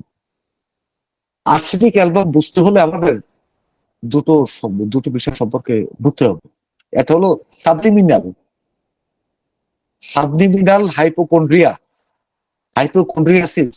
এই বিষয়গুলো সম্পর্কে আমাদের একটু ধারণা রাখতে হবে। একজন মানুষ যখন তার আবেগ, চিন্তাধারা, বিশ্বাস, ধ্যান ধারণা ও ব্যক্তিগতভাবে গৃহীত কৌশলের মাধ্যমে নিজের মনকে নির্দিষ্ট নির্দিষ্ট খাতে প্রবাহিত করে কোনো ক্ষেত্রে পরিবর্তন আনার তীব্র চেষ্টা করেন, তখন সেটা বুঝাতে সাবলিমিনাল শব্দটি ব্যবহার করা হয়। তার কি কি কন্ট্রোল করে? তার আবেগ, চিন্তাধারা, বিশ্বাস, ধ্যান ধারণা এবং ব্যক্তিগত ভাবে গৃহীত কৌশলের মাধ্যমে এই যে এই চারটা পাঁচটা জিনিসের পরিবর্তন করার তীব্র চেষ্টা করে, তখন সেটাকে বলা হয় সাবলিমিনাল। এই শব্দটা দ্বারা এইগুলোকে বোঝানো হয়। সাবলিমিনাল শব্দের আক্ষরিক অর্থ মগ্ন চৈতন্য, চৈতন্যের দোরগোড়ার নিচে, যা সম্পর্কে সচেতন জ্ঞান থাকে না, অবচৈতিক। আর যে হাইপোকন্ড্রিয়া বললাম, হাইপোকন্ড্রিয়া হলো উদ্বেগের কারণে সৃষ্ট এক ধরনের মানসিক ব্যাধি, যা মাঝে মাঝে তীব্রতর হয়, আবার স্বাভাবিক হতে পারে, আবার কিছু সময়ের জন্য স্বাভাবিক হয়েও যায়। এটিকে একটি দীর্ঘমেয়াদী মানসিক বিশৃঙ্খলা হিসেবে ধরা হয়। মানসিক চাপ বা বয়সজনিত কারণে এতে আক্রান্ত ব্যক্তির অবস্থা গুরুতর হতে পারে। অ্যালোপ্যাথিক চিকিৎসা যখন কোনো রোগীর অসুস্থতার পেছনে কোনো ধরনের প্যাথোলজিক্যাল কারণ খুঁজে পাওয়া যায় না, তখন তাকে হাইপোকন্ড্রিয়াক লেভেল করা হয়। লিখে দেয় যে কোনো কারণ নেই, প্যাথোলজি সব ঠিক আছে, কিন্তু রোগী মারাত্মক অসুস্থ। ওই ডায়াগনোসিসে লিখে দেয় হাইপোকন্ড্রিয়াক লেভেল। তাহলে কি এই হাইপোকন্ড্রিয়াটা আমাদের বুঝতে হবে। আর্সেনিক রোগীতে সাবলিমিনাল হাইপোকন্ড্রিয়া একটি সাধারণ লক্ষণ। প্রায় প্রতিটি আর্সেনিক রোগীর মধ্যে কম বেশি সাবলিমিনাল হাইপোকন্ড্রিয়া জনিত কিছু না কিছু সমস্যা থাকে। আর এই কারণে, আর এর পেছনে যে মূল যে কারণ, সে কারণটা হলো তার উদ্বেগ, অতিরিক্ত উদ্বিগ্ন অবস্থা। আমরা আগেই বলেছি আর্সেনিকের উদ্বেগ প্রধানত তার সুস্থ থাকা বা না থাকা নিয়ে, স্বাস্থ্য নিয়ে ও মৃত্যু নিয়ে। অর্থাৎ অসুস্থ হওয়ার ভয়, শারীরিক কোনো জটিলতা দেখা দেওয়ার ভয় ও মৃত্যু ভয়। আমি মনে করি এই তিনটি বিষয় নিয়ে উদ্বেগী হচ্ছে আর্সেনিকের ট্রিগার পয়েন্ট। আমরা মাঝে মধ্যে ট্রিগার পয়েন্ট কথাটা বলি বিভিন্ন ওষুধের আলোচনায়। তার আর্সেনিকের ট্রিগার পয়েন্ট কোনটা? অসুস্থ হওয়ার ভয়, শারীরিক কোনো জটিলতা দেখা দেওয়ার ভয় ও মৃত্যু ভয়। গত ঈদের আগের দিন সকালে আমার চেম্বারের ওয়েটিং রুমে দুজন নারী রোগী কথা বলছিলেন। তারা অন্য রোগী দেখছি আমি তখন, দুজন নারী রোগী কথোপকথন আমাকে আকৃষ্ট করে। 24 বছর বয়সী রুবিনা নামে এক নারী আরেকজন নারীকে প্রশ্ন করে, আপনাকে তো কয়েকদিন আগে অমুক ডাক্তারের চেম্বারে দেখেছিলাম, তাই না? তরমুজ খাওয়ার পর আপনার কাশি শুরু হয়েছিল, ভীষণ সর্দি দেখা দিয়েছিল, আপনার তো কানের মধ্যেও ভীষণ চুলকানি হয়েছিল, তা আপনি এখন কেমন আছেন? আমি আমার চেম্বার কক্ষে বসে এসব শুনছিলাম আর অন্য রোগীদের সঙ্গে কথা বলছিলাম। ওনাদের এই কথা শুনে আমি হাসছিলাম হেসে দিই। আমার সামনে বসে থাকা একজন রোগী প্রশ্ন করলেন, স্যার আপনি হাসছেন কেন? আমি বললাম ওনাদের কথা শুনে। যিনি প্রশ্ন করছেন আর যাকে প্রশ্ন করছেন তারা দুজনেই একই ওষুধের রোগী। মজার ব্যাপার হলো ওই দুজনের জন্যই আমি আর্সেনিক অ্যালবাম ব্যবস্থা দিয়েছিলাম। প্রশ্নকারী রুবিনা তার কথোপকথনের মধ্যে দিয়ে আর্সেনিক অ্যালবামের একটি ক্লু আমাকে আগে লাগিয়ে দিয়ে দেয়। সেটি হলো আর্সেনিক অন্যান্য মানুষের স্বাস্থ্য সমস্যার প্রতি সহানুভূতিশীল ও সুস্বাস্থ্য বা আরোগ্যের প্রতি মুগ্ধ থাকেন। দেখেন অন্য মানুষ অসুস্থ হলে তার প্রতি তার সিম্পাথি থাকে, আর একজন সুস্বাস্থ্য মানে রোগমুক্ত হলে তিনি মুগ্ধ হন যে এই মানুষটা সুস্থ হয়ে গেছে। তারা তাদের আলাপচারিতার মধ্যে প্রায় পুরোটা সময় স্বাস্থ্য, অসুস্থতা, সুস্থতা, আরোগ্য লাভের বিষয়ে কথা বলতে পছন্দ করে। তবে আর্সেনিক ব্যক্তিত্বের আর একটি বড় সমস্যা আছে, তিনি সহজে অন্য কারো জটিল রোগের বর্ণনা শুনতে পারেন না। কেননা তিনি অন্য কারো জটিল কোনো রোগের কথা শুনলেই ভাবেন তার নিজেরও হয়তো ওই ধরনের সমস্যা আছে। এই ভাবনা তার উদ্বিগ্ন অবস্থাকে তুঙ্গে উঠিয়ে দেয়। তিনি অস্থির হয়ে পড়েন এবং অসুস্থ হয়ে পড়তে পারেন। নাজিয়া আক্তার নামে আমার একজন রোগী আছেন, তিনি স্কুল শিক্ষিকা। কয়েক বছর আগে তিনি তার তারই সমবয়সী অপর একজন স্কুল শিক্ষিকার সঙ্গে আলাপচারিতা জানতে পারেন, মানে ওনার যে সমবয়সী আর একজন টিচার জানতে পারেন ওই টিচারের ও বাড়িতে টিউমার হয়েছে, পরে তার সেখানে ক্যান্সার ধরা পড়েছে। এই কথা শুনে নাজিয়া ভীষণ আতঙ্কিত হয়ে পড়েন, মারাত্মক উদ্বিগ্ন অবস্থায় পড়েন। তিনি 2 দিন পরেই স্কুল থেকে ছুটি নিয়ে সরাসরি ঢাকায় একজন গাইড বিশেষজ্ঞের কাছে চলে যান। তিনি পরীক্ষা নিরীক্ষা করে দেখেন যে তার লক্ষ্য হলো তার ক্যান্সার হয়েছে কিনা। ওই অমুক টিচার হয়েছে, তাহলে আমারও হতে পারে। তিনি পরীক্ষা নিরীক্ষা করে দেখেন তার জরায়ুতে 2.5 সেন্টিমিটার একটি সিস্ট আছে। এতে তিনি আরো ভীত হয়ে পড়েন। কি করলেন, 2 দিনের মধ্যে তিনি সিস্টের জন্য ল্যাপারোস্কোপি করান, সিস্টটা ফেলাইয়ে দেন। যদিও ওই ধরনের সিস্টের অপারেশনের বা এগুলো ফেলে দেওয়ার কোনোই প্রয়োজন হয় না। এরপর এই যে ওনার মধ্যে যে চিন্তা ঢুকছে, চিন্তা আর যায় না। 1 বছরের মাথায় অ্যাপেন্ডিসাইটিসের অপারেশন করাতে হয় তার। এরপরে আবার পিত্তপাথড়ী, এটার অপারেশন করাতে হয়। তিনি 6 বার অপারেশন করেছেন, 6 বার অস্ত্রোপচার হয়েছে। এখন তিনি হোমিওপ্যাথিক চিকিৎসা নিচ্ছেন আমার কাছে আসছে এই সব কাহিনী জানলাম। নাজির আক্তার কনস্টিটিউশনাল আর্সেনিক অ্যালবামের দুনিয়া, দেখেন কি অবস্থা। উনি একজন শিক্ষিকা, অন্য স্কুলের আর একজন শিক্ষিকা, তার অবরিতে টিউমার হয়েছে, সেখানে ক্যান্সার ধরা পড়ছে। উনি ছুটি নিয়ে ঢাকা চলে গেছেন, ওদের সব ঠিক আছে, একটা সিস্ট আছে। ওই ছুটির মধ্যেই উনি ওই সিস্ট সার্জারি করে তারপর চলে আসছেন। এরপর তার অ্যাপেন্ডিক্সের অপারেশন, পিত্তপাথড়ীর অপারেশন, এরকম আরো সব মিলিয়ে 6 বার অপারেশন হয়েছে। আমরা ব্র্যান্ডের সম্পর্কে বলেছিলাম, ব্র্যান্ডের ব্যক্তিত্ব তাদের আলাপচারিতায় ব্যবসা বাণিজ্য, লাভ ক্ষতি, টাকা পয়সা নিয়ে কথা বলতে পছন্দ করেন। সরিনামে একজন সরিনাম সবসময় এটা নিয়ে আলোচনা করতে, মানে ওই বিষয়গুলো প্রাধান্য দেন। ধার দেনা, কোথায় সহজ শর্তে ঋণ পাওয়া যায়, সুদ কত, সুদের হার ইত্যাদি, এগুলো সরিনাম এগুলো আলোচনা করেন। আর আর্সেনিক আলোচনা করে কি স্বাস্থ্যের খবর নেয়, এবং সেটা নিখুঁত ভাবে, নিবিড় ভাবে খবর নেয়। সুস্থ থাকা বা না থাকা, সুস্থ আছেন কি সুস্থ নাই, সেই বিষয়টা। যার কাছে রুবিনা স্বাস্থ্য সম্পর্কে একাধিক প্রশ্ন করছেন, ওই যে রুবিনা আর্সেনিক হইলো, সেই নারীও আর্সেনিক অ্যালবাম, সেই নারীর জন্য আর্সেনিক অ্যালবাম প্রযোজ্য হয়। কারণ তিনি অতিরিক্ত পরিমাণে রসালো তরমুজ খেয়ে আক্রান্ত হয়েছিলেন।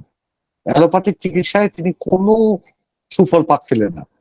মনে রাখবেন, রসালো ফল খেয়ে অসুস্থতায় আর্সেনিক অ্যালবাম প্রথম দিকের একটা ওষুধ, প্রথম কাগজ। আর্সেনিক অ্যালবাম অবশ্যই ক্যান্সার আক্রান্ত ব্যক্তির জন্য একটি প্রথম দিকে 2, 4, 5টা ওষুধের মধ্যে একটা ওষুধ। অসংখ্য ক্যান্সার আক্রান্ত রোগীর চিকিৎসার সূচনা লগ্নে আমাকে আর্সেনিক অ্যালবামের সহায়তা দিতে হয়েছে। এবং কোন ক্ষেত্রে, যে ক্ষেত্রে রোগী জেনে গেছে যে তার ক্যান্সার হয়েছে, বা রোগী নিজেই আশঙ্কা করতেছেন তার ক্যান্সার হয়েছে, এবং এই ওষুধটি দারুণ সফলতা দেখে। আরো একটা কথা বলে রাখি প্রাসঙ্গিক, যে মনে থাকবে না, আর্সেনিক যথাযথভাবে প্রয়োগ করলে একটা মাত্রাই যথেষ্ট, একাধিক মাত্রা খুব কম ক্ষেত্রে। প্রতিটি মানুষের ধারণা ক্যান্সার আক্রান্ত হওয়ার মানেই হলো কষ্টকর একটা মৃত্যুর মুখোমুখি দাঁড়ানো। আর কোনো কোনো ক্যান্সার রোগীর কাছে এই ধারণাটি এক ধরনের অ্যান্টিসিপেশনে পরিণত হয়ে যায়, যা আর্সেনিক অ্যালবামের সদৃশ। তাছাড়া একজন ব্যক্তি যখন প্রথম জানতে পারে তিনি ক্যান্সার আক্রান্ত, তখন তার ভিতরে ভয়ানক রকমের উদ্বেগ দেখা দেয়। তার উদ্বিগ্ন অবস্থা ক্রমশই বাড়তে থাকে। তিনি তার সেরে ওঠার বিষয় নিয়ে উদ্বিগ্ন হন। তিনি মনে করেন এই রোগ আর সেরে উঠবে না। তিনি তার স্বাস্থ্য নিয়ে উদ্বিগ্ন হতে থাকেন। দেখেন, এই লাইনটা থেকে তার এই রোগ আর সেরে উঠবে না, এই লাইনটা থেকে তিনি তার স্বাস্থ্য নিয়ে উদ্বিগ্ন হতে থাকেন। তিনি একটা কষ্টকর মৃত্যু কল্পনা করতে থাকেন। মৃত্যুর ভয়ে তিনি অস্থির হয়ে ওঠেন। মৃত্যুর ভয় তাকে কেবল ঘুম থেকে জাগিয়েই দেয় না, বরং তিনি বিছানা থেকে লাফিয়ে ওঠেন, অস্থির ভাবে পায়চারি করতে থাকেন। তিনি মনে করেন এমন কোন বন্ধু বান্ধব, আত্মীয়তা নেই যিনি তাকে ক্যান্সারের কষ্টকর মৃত্যুর হাত থেকে রক্ষা করতে পারেন। বর্ণিত স্টেজের ক্যান্সার আক্রান্ত রোগীর ক্ষেত্রে আমরা আর্সেনিক অ্যালবামকে অবশ্যই বিবেচনায় রাখতে পারি। এমন কোন রোগীর চিকিৎসায় আর্সেনিক প্রযোজ্য হলে প্রথম ফলো আপে রোগী অবশ্যই আপনাকে বলবেন, আমি আগের চেয়ে অনেক ভালো আছি, শারীরিকভাবেই ভালো মনে করছি, আমার মধ্যে আগের মতো আর আতঙ্ক কাজ করছে না। আপনি লক্ষ্য করলে দেখবেন রোগীর বাহ্যিক দিকও যথেষ্ট উন্নতি হয়েছে। আসলে এই ধরনের একজন রোগীর ক্ষেত্রে এই ফলাফল বিশাল প্রাপ্তি। আমরা এক ধরনের আর্সেনিক রোগী পেয়ে থাকি যারা কেবলই প্যাথোলজি নির্ভর। ওই রোগীটা ডায়াগনোসিস করতে হলে আপনাকে প্যাথোলজির উপর নির্ভর করতে হবে। আপনি হাজারো চেষ্টা করেও তাদের ওষুধ নির্বাচন করতে পারবেন না যদি প্যাথোলজি সম্পর্কে ভালো ধারণা আপনার না থাকে। যেমনটা ঘটে চলছে প্রায় 2 সপ্তাহ ধরে এখন নেপিলাসের ক্ষেত্রে।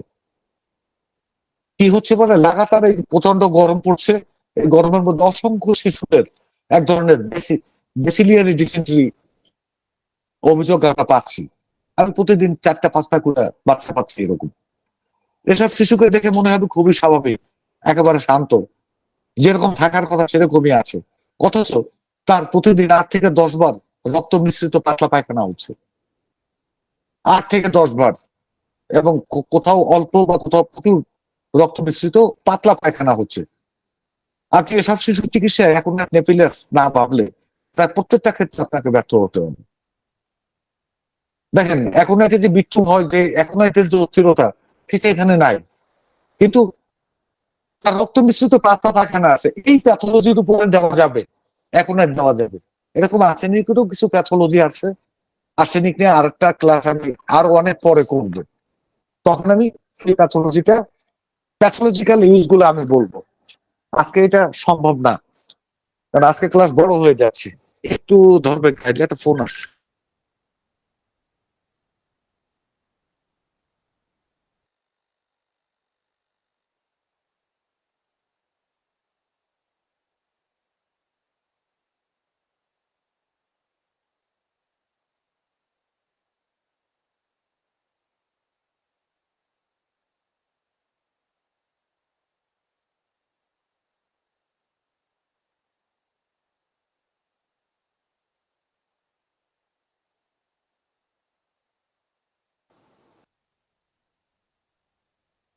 যাই হোক, এরকম কিছু প্যাথোলজি আছে, যে কিছু কিছু প্যাথোলজিক্যাল লক্ষণের উপর আপনি নির্দিষ্ট ওষুধ, মানে নিম্ন ক্রমের ওষুধ প্রয়োগ করে আপনি সফল হতে পারেন।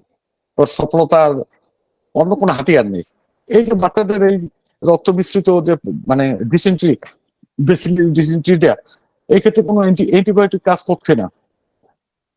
বিশেষ করে আমাদের এই যে দক্ষিণাঞ্চলে স্যালাইন এরিয়া, স্যালাইন এরিয়া এটা এই গরমের সময় কাজ করছে না।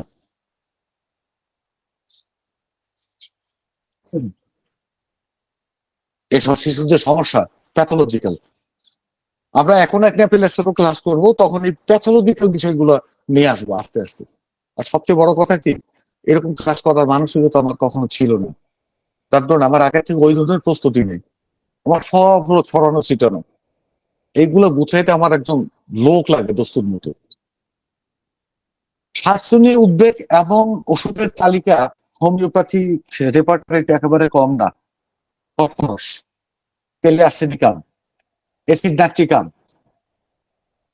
Lycopodium, calcium carbonica, kali carbonica সহ বেশ কিছু ওষুধে স্বাস্থ্য নিয়ে শক্তিশালী উদ্বেগের বিষয়টি আমরা পাই। ক্যালকেরিয়া কার্বনিকা স্বাস্থ্য নিয়ে ভীষণ উদ্বেগ আছে। প্রাথমিকভাবে ক্যালকেরিয়া কার্বনিক রোগী মনে করেন তিনি উন্মাদ হয়ে যাবেন, ক্যান্সার আক্রান্ত হবেন, অথবা কোনো সংক্রামক রোগে আক্রান্ত হবেন। ক্যালকেরিয়া কার্বনিকামে আর্সেনিকের মতো প্রকট মৃত্যু ঘটে নাই।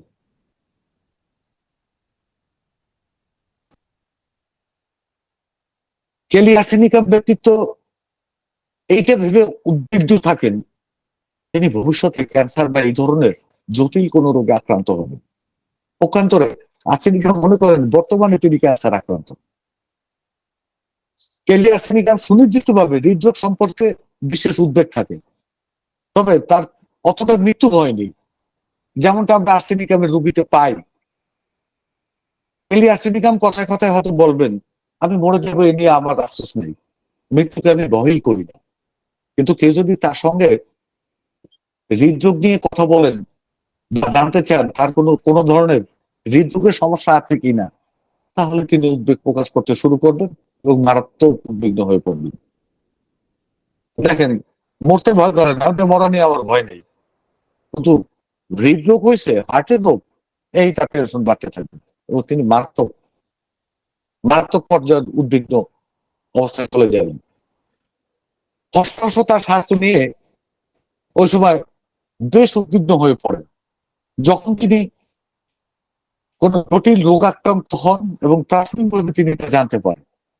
কোন কোন ফসফরাস রোগী তার নিজের ও স্বজনদের শারীরিক অবস্থা নিয়ে উদ্বিগ্ন থাকেন, কিন্তু মজার ব্যাপার হলো ফসফরাসের এই উদ্বেগ ভীতি কখনোই তাকে খুব একটা অবসেসিভ বা আবেশিক করে তুলতে পারে না।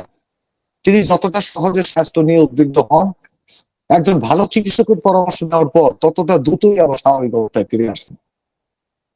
এসিডমেট্রিকের স্বাস্থ্য নিয়ে দুশ্চিন্তা আছে।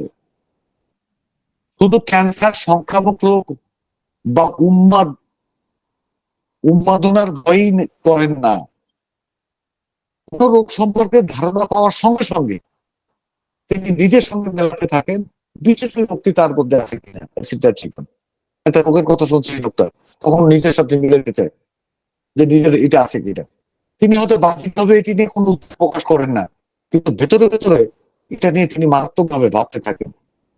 এরপর হয়তো গোপনে কোনো চিকিৎসকের সঙ্গে আলাপ করবেন, চিকিৎসক তাকে নির্ভয় দিলেও তিনি তা গ্রহণ করেন না। চিকিৎসকের আশ্বাস তার কাছে মূল্যহীন, তিনি এ নিয়ে চিন্তা করতেই থাকবেন। এমন নতুন নতুন রোগের ধারণা তার মধ্যে নতুন নতুন দুশ্চিন্তার জন্ম দেয়। কি আলাদা ব্যাপার। তো একটা ব্যাপার কি, আমি যেটা মনে করি, আমাদের সবাই কম বেশি কোনো না কোনো সময় নার্সিং এসিডের রূপ নেয়, কেন নেয় আমি জানি না। লাইকোপোডিয়াম স্বাস্থ্য সম্পর্কে উদ্বেগের সঙ্গে তার চরিত্রগত তার পরিচিত মনোভাব জড়িত থাকে। তিনি মনে করেন কোন একটি জটিল রোগে আক্রান্ত হয়ে গেলে তা কোনোভাবেই তার পক্ষে সামাল দেওয়া সম্ভব হবে না। তিনি স্বাস্থ্য সঙ্গে সাহায্যের জন্য তার দুরবস্থার কথা অন্যের কাছে প্রকাশও করতে পারেন না। আমি ব্যক্তিগতভাবে যদি আমি আর্সেনিক হইতাম তাহলে কি হতো? ধরেন আমি ডাক্তার লিপ্টন, একজন আর্সেনিক পেশেন্ট,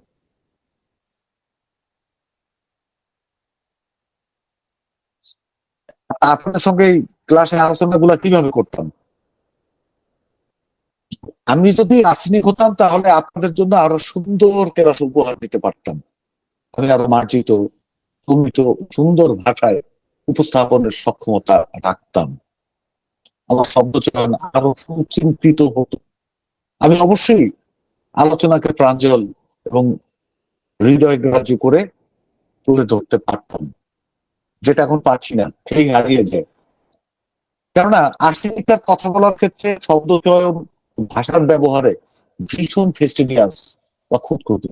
এই যে আর একটা আর্সেনিক আর একটা বিশ্বের দিকের মধ্যে আমরা ঢুকতেছি, ফেস্টিডিয়াসনেস।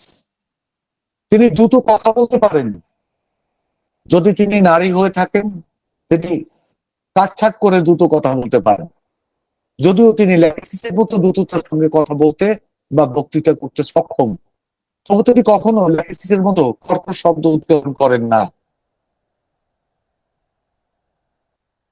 কারণ তিনি মানে নারী হলে উচ্চারণকৃত প্রত্যেকটি শব্দ নিয়ন্ত্রণ করতে সক্ষমতা রাখেন।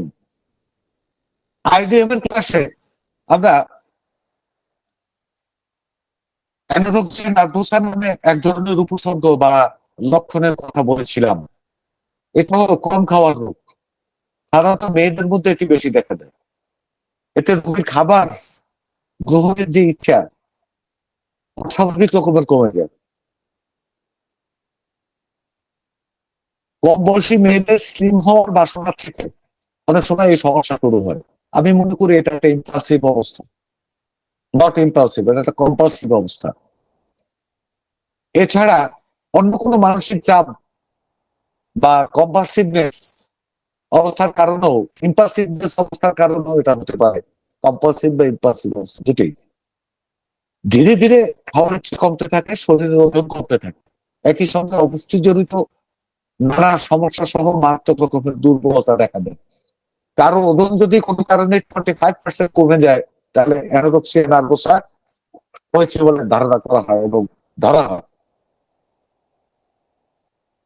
আইডিয়াল রোগীর ক্ষেত্রে এই অবস্থাটি দেখা দেওয়াটা একটা অদ্ভুত ব্যাপার, অদ্ভুত লক্ষণ। আইডিএম এর চতুর্থ লক্ষণ ঘুমের সঙ্গে এটি সম্পূর্ণ বেমানান। আমরা আর্সেনিক অ্যালবামের মতো অ্যানোরেক্সিয়া নার্ভোসা রোগী প্রায় পেয়ে থাকি। আসলে এই লক্ষণ সমৃদ্ধ রোগী আর্সেনিক অ্যালবামের সঙ্গে বেশি সামঞ্জস্যপূর্ণ। অ্যানোরেক্সিয়া নার্ভোসা আর্সেনিক অ্যালবামের উচ্চ মাত্রার উদ্বেগ, স্বাস্থ্য নিয়ে অতিরিক্ত দুশ্চিন্তা, সচেতন হওয়ার চেষ্টা এবং খুঁতখুঁতে মনোভাব থেকেই তিনি অ্যানোরেক্সিয়া নার্ভোসা রোগী হয়ে পড়েন।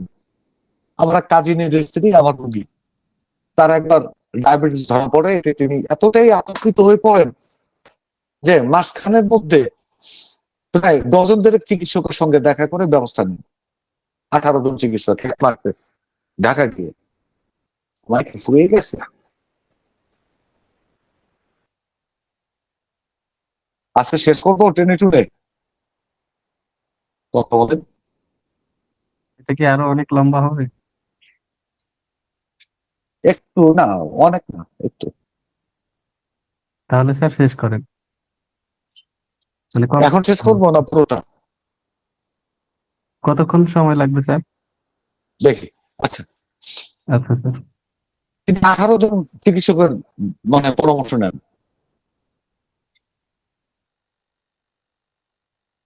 এরপর তিনি অনলাইনে একজন আলোচিত, সমালোচিত এবং বেশ প্রভাব বিস্তারকারী একজন চিকিৎসকের ভিডিও দেখে তার অ্যালোপ্যাথিক বা না অন্য কোনো বিকল্প পদ্ধতি চিকিৎসক তার টেবিলে গিয়ে দেখা করেন এবং তার দেওয়া নিয়ম অনুযায়ী উনি খাদ্য গ্রহণ করতে শুরু করেন। ওই চিকিৎসকের পরামর্শে তিনি ভাত খাওয়া পুরোপুরি ছেড়ে দেন। এখানে তার স্বাস্থ্য ভেঙে পড়তে শুরু করে, তার মুখমণ্ডলে বলি রেখা দেখা দেয়, মারাত্মক রক্ত স্বল্পতা সহ আরো কিছু জটিলতার শিকার হন তিনি। আমার এই কাজিন স্ত্রী এক ধরনের রিপালসিভ অবস্থা থেকে অ্যানোরেক্সিয়া নার্ভোসা আক্রান্ত হয়ে পড়েন, যা আর্সেনিকের সদৃশ। আর্সেনিক অ্যালবাম তার অবস্থার উন্নতি করছে, চিকিৎসা চলছে, খুব ভালো রেজাল্ট পাচ্ছে উনি। এ পর্যায়ে আমি আর্সেনিক অ্যালবামের দুটি গুরুত্বপূর্ণ বিষয় নিয়ে আলোচনা করতে চাচ্ছি: মৃত্যু ভয় ও খুঁতখুঁতে স্বভাব বা ফেসিডিয়াসনেস। আক্ষরিকভাবে মৃত্যু ভয় শব্দটি সামনে আসলে যে কোনো হোমিওপ্যাথিক চিকিৎসকের প্রধানত দুটি ওষুধের কথা মনে পড়ে: আর্সেনিক অ্যালবাম ও অ্যাকোনাইট নেপিলাস। কিন্তু বাস্তবতা হলো মোটামুটি গভীর চিন্তার অধিকারী না হলে এই লক্ষণে আর্সেনিক ও অ্যাকোনাইটকে আলাদা করা খুব কঠিন কাজ হয়ে পড়ে। আমি মনে করি ভিত্তিহীন ভয় সমূহের ক্ষেত্রে আর্সেনিক অ্যালবাম হচ্ছে সবচেয়ে সেরা একটা হোমিওপ্যাথিক ওষুধ।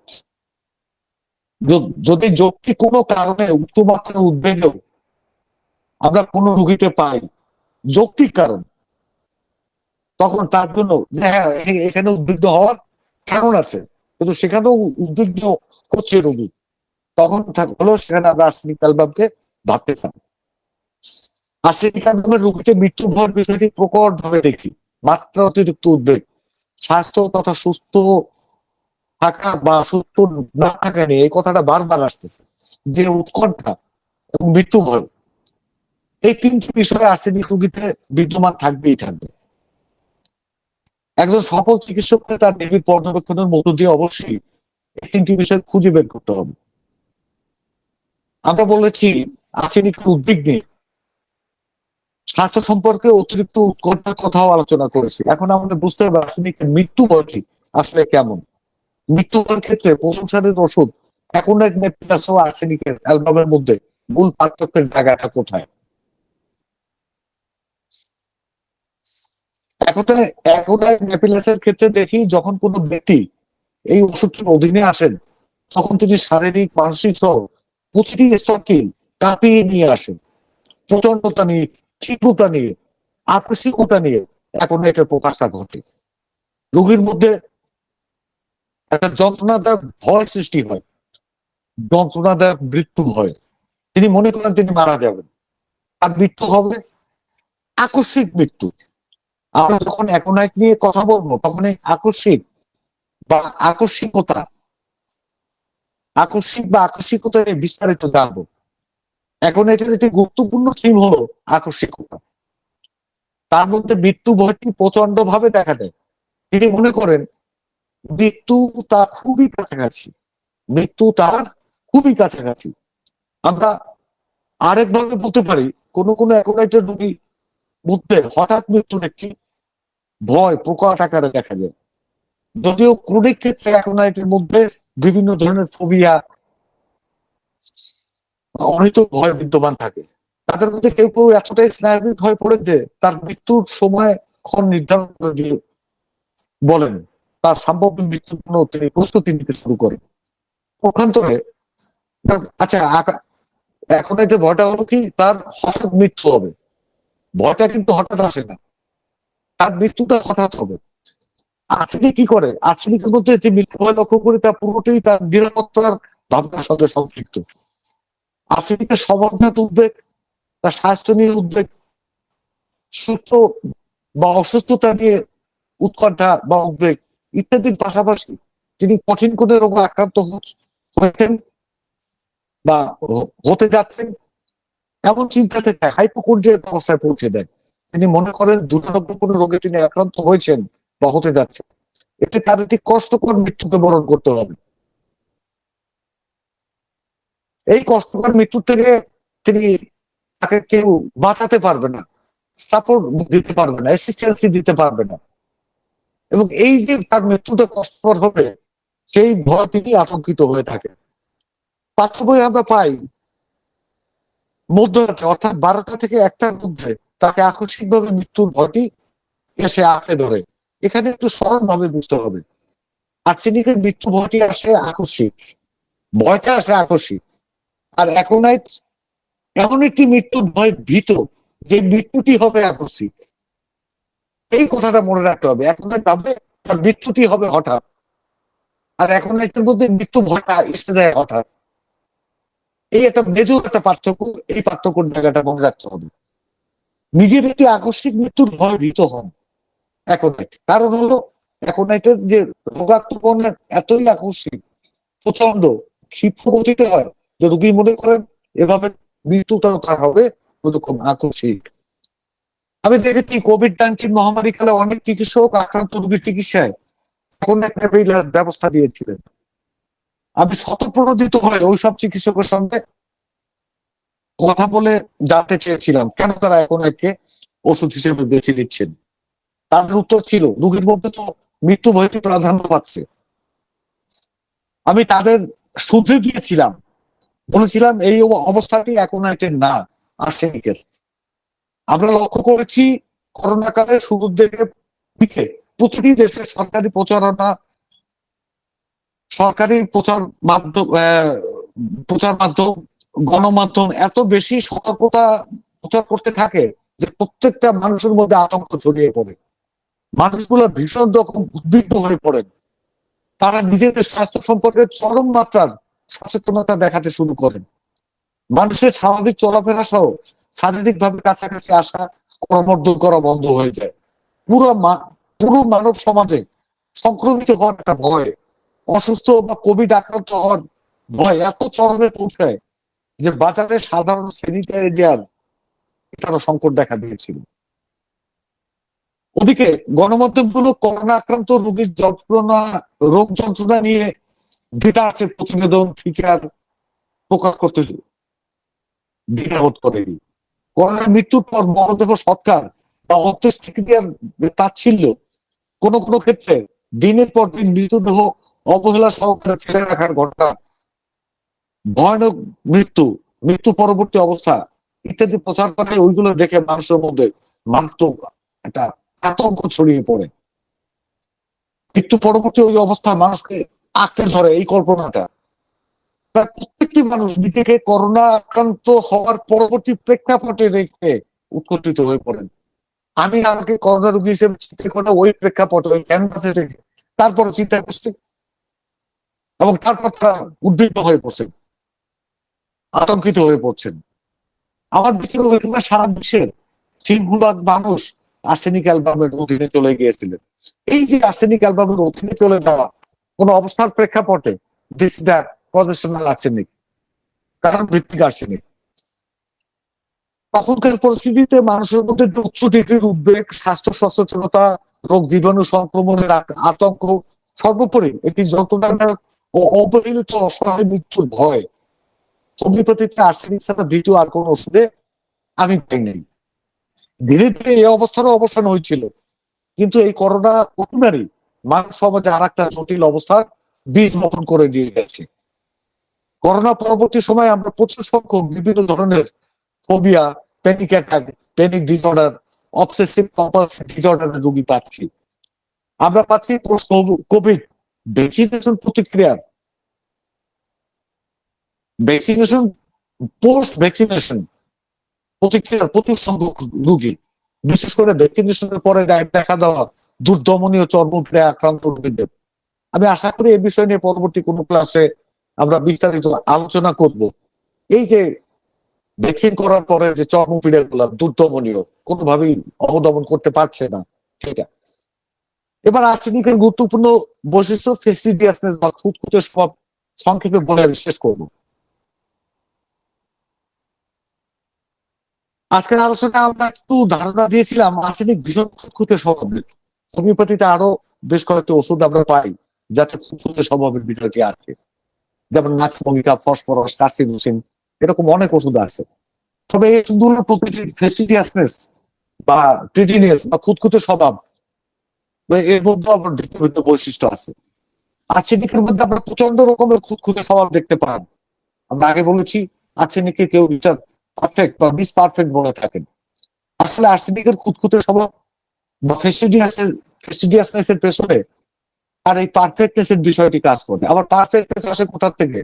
তার সিকিউরিটি বা ইনসিকিউরিটি বা নিরাপত্তাহীনতার চিন্তা থেকে। তার পোশাক পরিচ্ছদ, ঘরের আসবাবপত্র সবকিছু একদম পরিপাটি ঝকঝকে তকতকে থাকতে হবে। তিনি কোনো কিছুতেই অপরিচ্ছন্নতা সহ্য করতে পারেন না। অপরিচ্ছন্নতা তার উদ্বেগ বাড়িয়ে দেয়। তিনি সবকিছুই যথাযথভাবে পরিপূর্ণভাবে দেখতে চান, করতে চান, করাতে চান। আর্সেনিকের এই খুঁতখুঁতে বিষয়টি এতই বাড়াবাড়ির পর্যায়ে থাকে যা অন্য যে কোনো কাউকে বিরক্ত করে তোলে, অন্যের বিরক্তির কারণ হয়ে যায়। মনে করুন একজন আর্সেনিক নারীর বাড়িতে কেউ অল্প সময়ের জন্য অন্য একজন পরিচিত নারী বেড়াতে গেলেন। তিনি হয়তো ওই গৃহকর্ত্রী, যিনি আর্সেনিক এর অধীন, তার বিছানায় বসেছেন। এই অবস্থায় আর্সেনিকের ওই নারী আস্তে আস্তে অস্থির হয়ে উঠবে। তিনি তার বিছানায় অন্য কারো বসা পছন্দ করতে পারছেন না। তার উদ্বেগ বাড়তেই থাকবে। দেখা যাবে অতিথি নারী বিদায় নিয়ে বেরোতে না বেরোতেই তিনি বিছানার চাদরটি তুলে নেবেন এবং তাৎক্ষণিক তা পানিতে ভেজাবেন। অতিথি নারী তার এই কর্মকাণ্ড দেখে ফেললেন, তিনি কষ্টও পেলেন। এতে তার কষ্টই পাওয়ার কথা। This is arsenic. আমরা নাক্স ভূমিকার ক্লাসে আলোচনা করেছিলাম ওষুধটি ভীষণ খুঁতখুঁতে। তবে নাক্স ভূমিকার খুঁতখুঁতে স্বভাব বা প্র্যাকটিসনেস হল ব্যবহারিক জীবনে বাস্তবতা ভিত্তিক। তিনি চান যে জিনিসটি যেখানে থাকার সেটি সেই জায়গায় থাকবে। তিনি সব কাজ নিখুঁত ভাবে করতে চান এবং করেন। তার চিন্তা থাকে তাকে সেরা কাজটি করতে হবে এবং এর জন্য তিনি চেষ্টা করেন। তবে কখনই সহজে অতিরিক্ত উদ্বিগ্ন হয়ে পড়েন না। তিনি যথেষ্ট অধ্যবসায়ী হন, প্রয়োজনে বারবার চেষ্টা করেন। আর্সেনিকের প্রেস্টিজিয়াসনেস এর মধ্যে আমরা পেলাম তিনি এতটাই অতিরঞ্জিততা দেখান যে তাতে অন্যরা বিরক্ত হন। ঠিক এর বিপরীত অবস্থা ফসফরাসে। ফসফরাস ব্যক্তিত্ব সবকিছুতে যথেষ্ট পরিপাটি থাকতে চান, তার পোশাক পরিচ্ছদ, সাজ সজ্জা সবকিছুতে। আবার ফসফরাসের মধ্যে যথেষ্ট শিল্পবোধ, আধুনিকতা, রুচিবোধ, পাশাপাশি অন্যের জন্য অকৃত্রিম মমতাবোধ ও ভালোবাসাও থাকে। সুতরাং ফেস্টিডিয়াসনেসের ক্ষেত্রেও ফসফরাস চান অন্যকে খুশি করতে, অপরের মনোরঞ্জন করতে, নিজে তৃপ্ত হতে। আর এতে তিনি নিজে তৃপ্তও হন। ধরুন এই প্রচন্ড গরমের মধ্যে গ্রামীণ পথে হাঁটতে হাঁটতে ক্লান্ত হয়ে পড়লেন আপনি, আপনার ভীষণ চেষ্টা পেল। আপনি বাড়িতে গিয়ে ওই বাড়ির গৃহিণীকে অনুরোধ করে বললেন যে এক গ্লাস পানি দেওয়ার জন্য। ওই না ওই নারী ফসফরাসের অধীন। তিনি আপনাকে বসতে বলে শুধু এক গ্লাস পানিই দিলেন না, একটি ট্রেতে এক গ্লাস লেবু শরবত, এক গ্লাস পানি ও ঘরে তৈরি দুখানা শুকনো পিঠা দিলেন। এসব দেওয়ার আগে তিনি বারবার পরীক্ষা করে দেখবেন গ্লাস পরিষ্কার আছে কিনা, ট্রে প্লেট যথেষ্ট পরিচ্ছন্ন কিনা, পিঠার গুণগত মান ঠিক আছে কিনা ইত্যাদি। সবচেয়ে বড় কথা হলো তার আন্তরিকতা। তিনি হয়তো আপনার কাছেই বসে থাকবেন যতক্ষণ না আপনার খাওয়া শেষ হচ্ছে। তার আতিথেয়তায় আপনার মনে হবে তিনি লেবু না, তিনি নিজের হৃদয় নিংড়িয়ে আপনার জন্য শরবত করে দিয়েছেন। মোট কথা হলো ফসফরাস তার ফেস্টিডিয়াসের মধ্য দিয়ে নিজে যেমন তৃপ্ত থাকতে চান, একইভাবে অপরকেও সন্তুষ্ট রাখার চেষ্টা করেন। ফেস্টিডিয়াসনেসের ক্ষেত্রে কার্সিনোসিন ফসফরাসেরই মতো, তবে ফসফরাসের থেকেও এক ধাপ এগিয়ে। কার্সিনোসিনের ফেস্টিডিয়াসনেস নিজেকে তৃপ্ত করার জন্য নয়, বরং নিজের কষ্ট হলেও তিনি অন্যকে কিভাবে সন্তুষ্ট বা খুশি রাখবেন এ নিয়ে এক ধরনের খুঁতখুঁতে মনোভাব থাকে তার। তার সব কাজের মধ্যে একটা শৈল্পিক ছোঁয়া থাকে। যেমন খুঁতখুঁতে স্বভাবেও শৈল্পিকতা নিয়ে। গ্রামীণ ওই নারী যদি কাছিনসিন হতেন তাহলে তিনি শরবতের গ্লাস, পানির গ্লাস তার সঙ্গে থাকা নকশাদার ঢাকনা দিয়ে ঢেকে দিতেন। ওই সব করতেন তিনি, কিন্তু তারপরে নকশাদার ঢাকনা দিয়ে ঢেকে দিতেন। তিনি হয়তো সর্বদা চিনি মেশাতেন না, ফসফরাস যেটা মিশিয়ে দিছে, উপরন্তু আলাদা একটি পাত্রে চিনি ও একটি চামচ দিতেন। তিনি আপনাকে সবিনয়ে জানাতেন, আপনি কি পরিমাণ চিনি খান আমার জানা নেই, দয়া করে শরবতটায় পরিমাণ মতো চিনি মিশিয়ে নেবেন। ধন্যবাদ সবাইকে।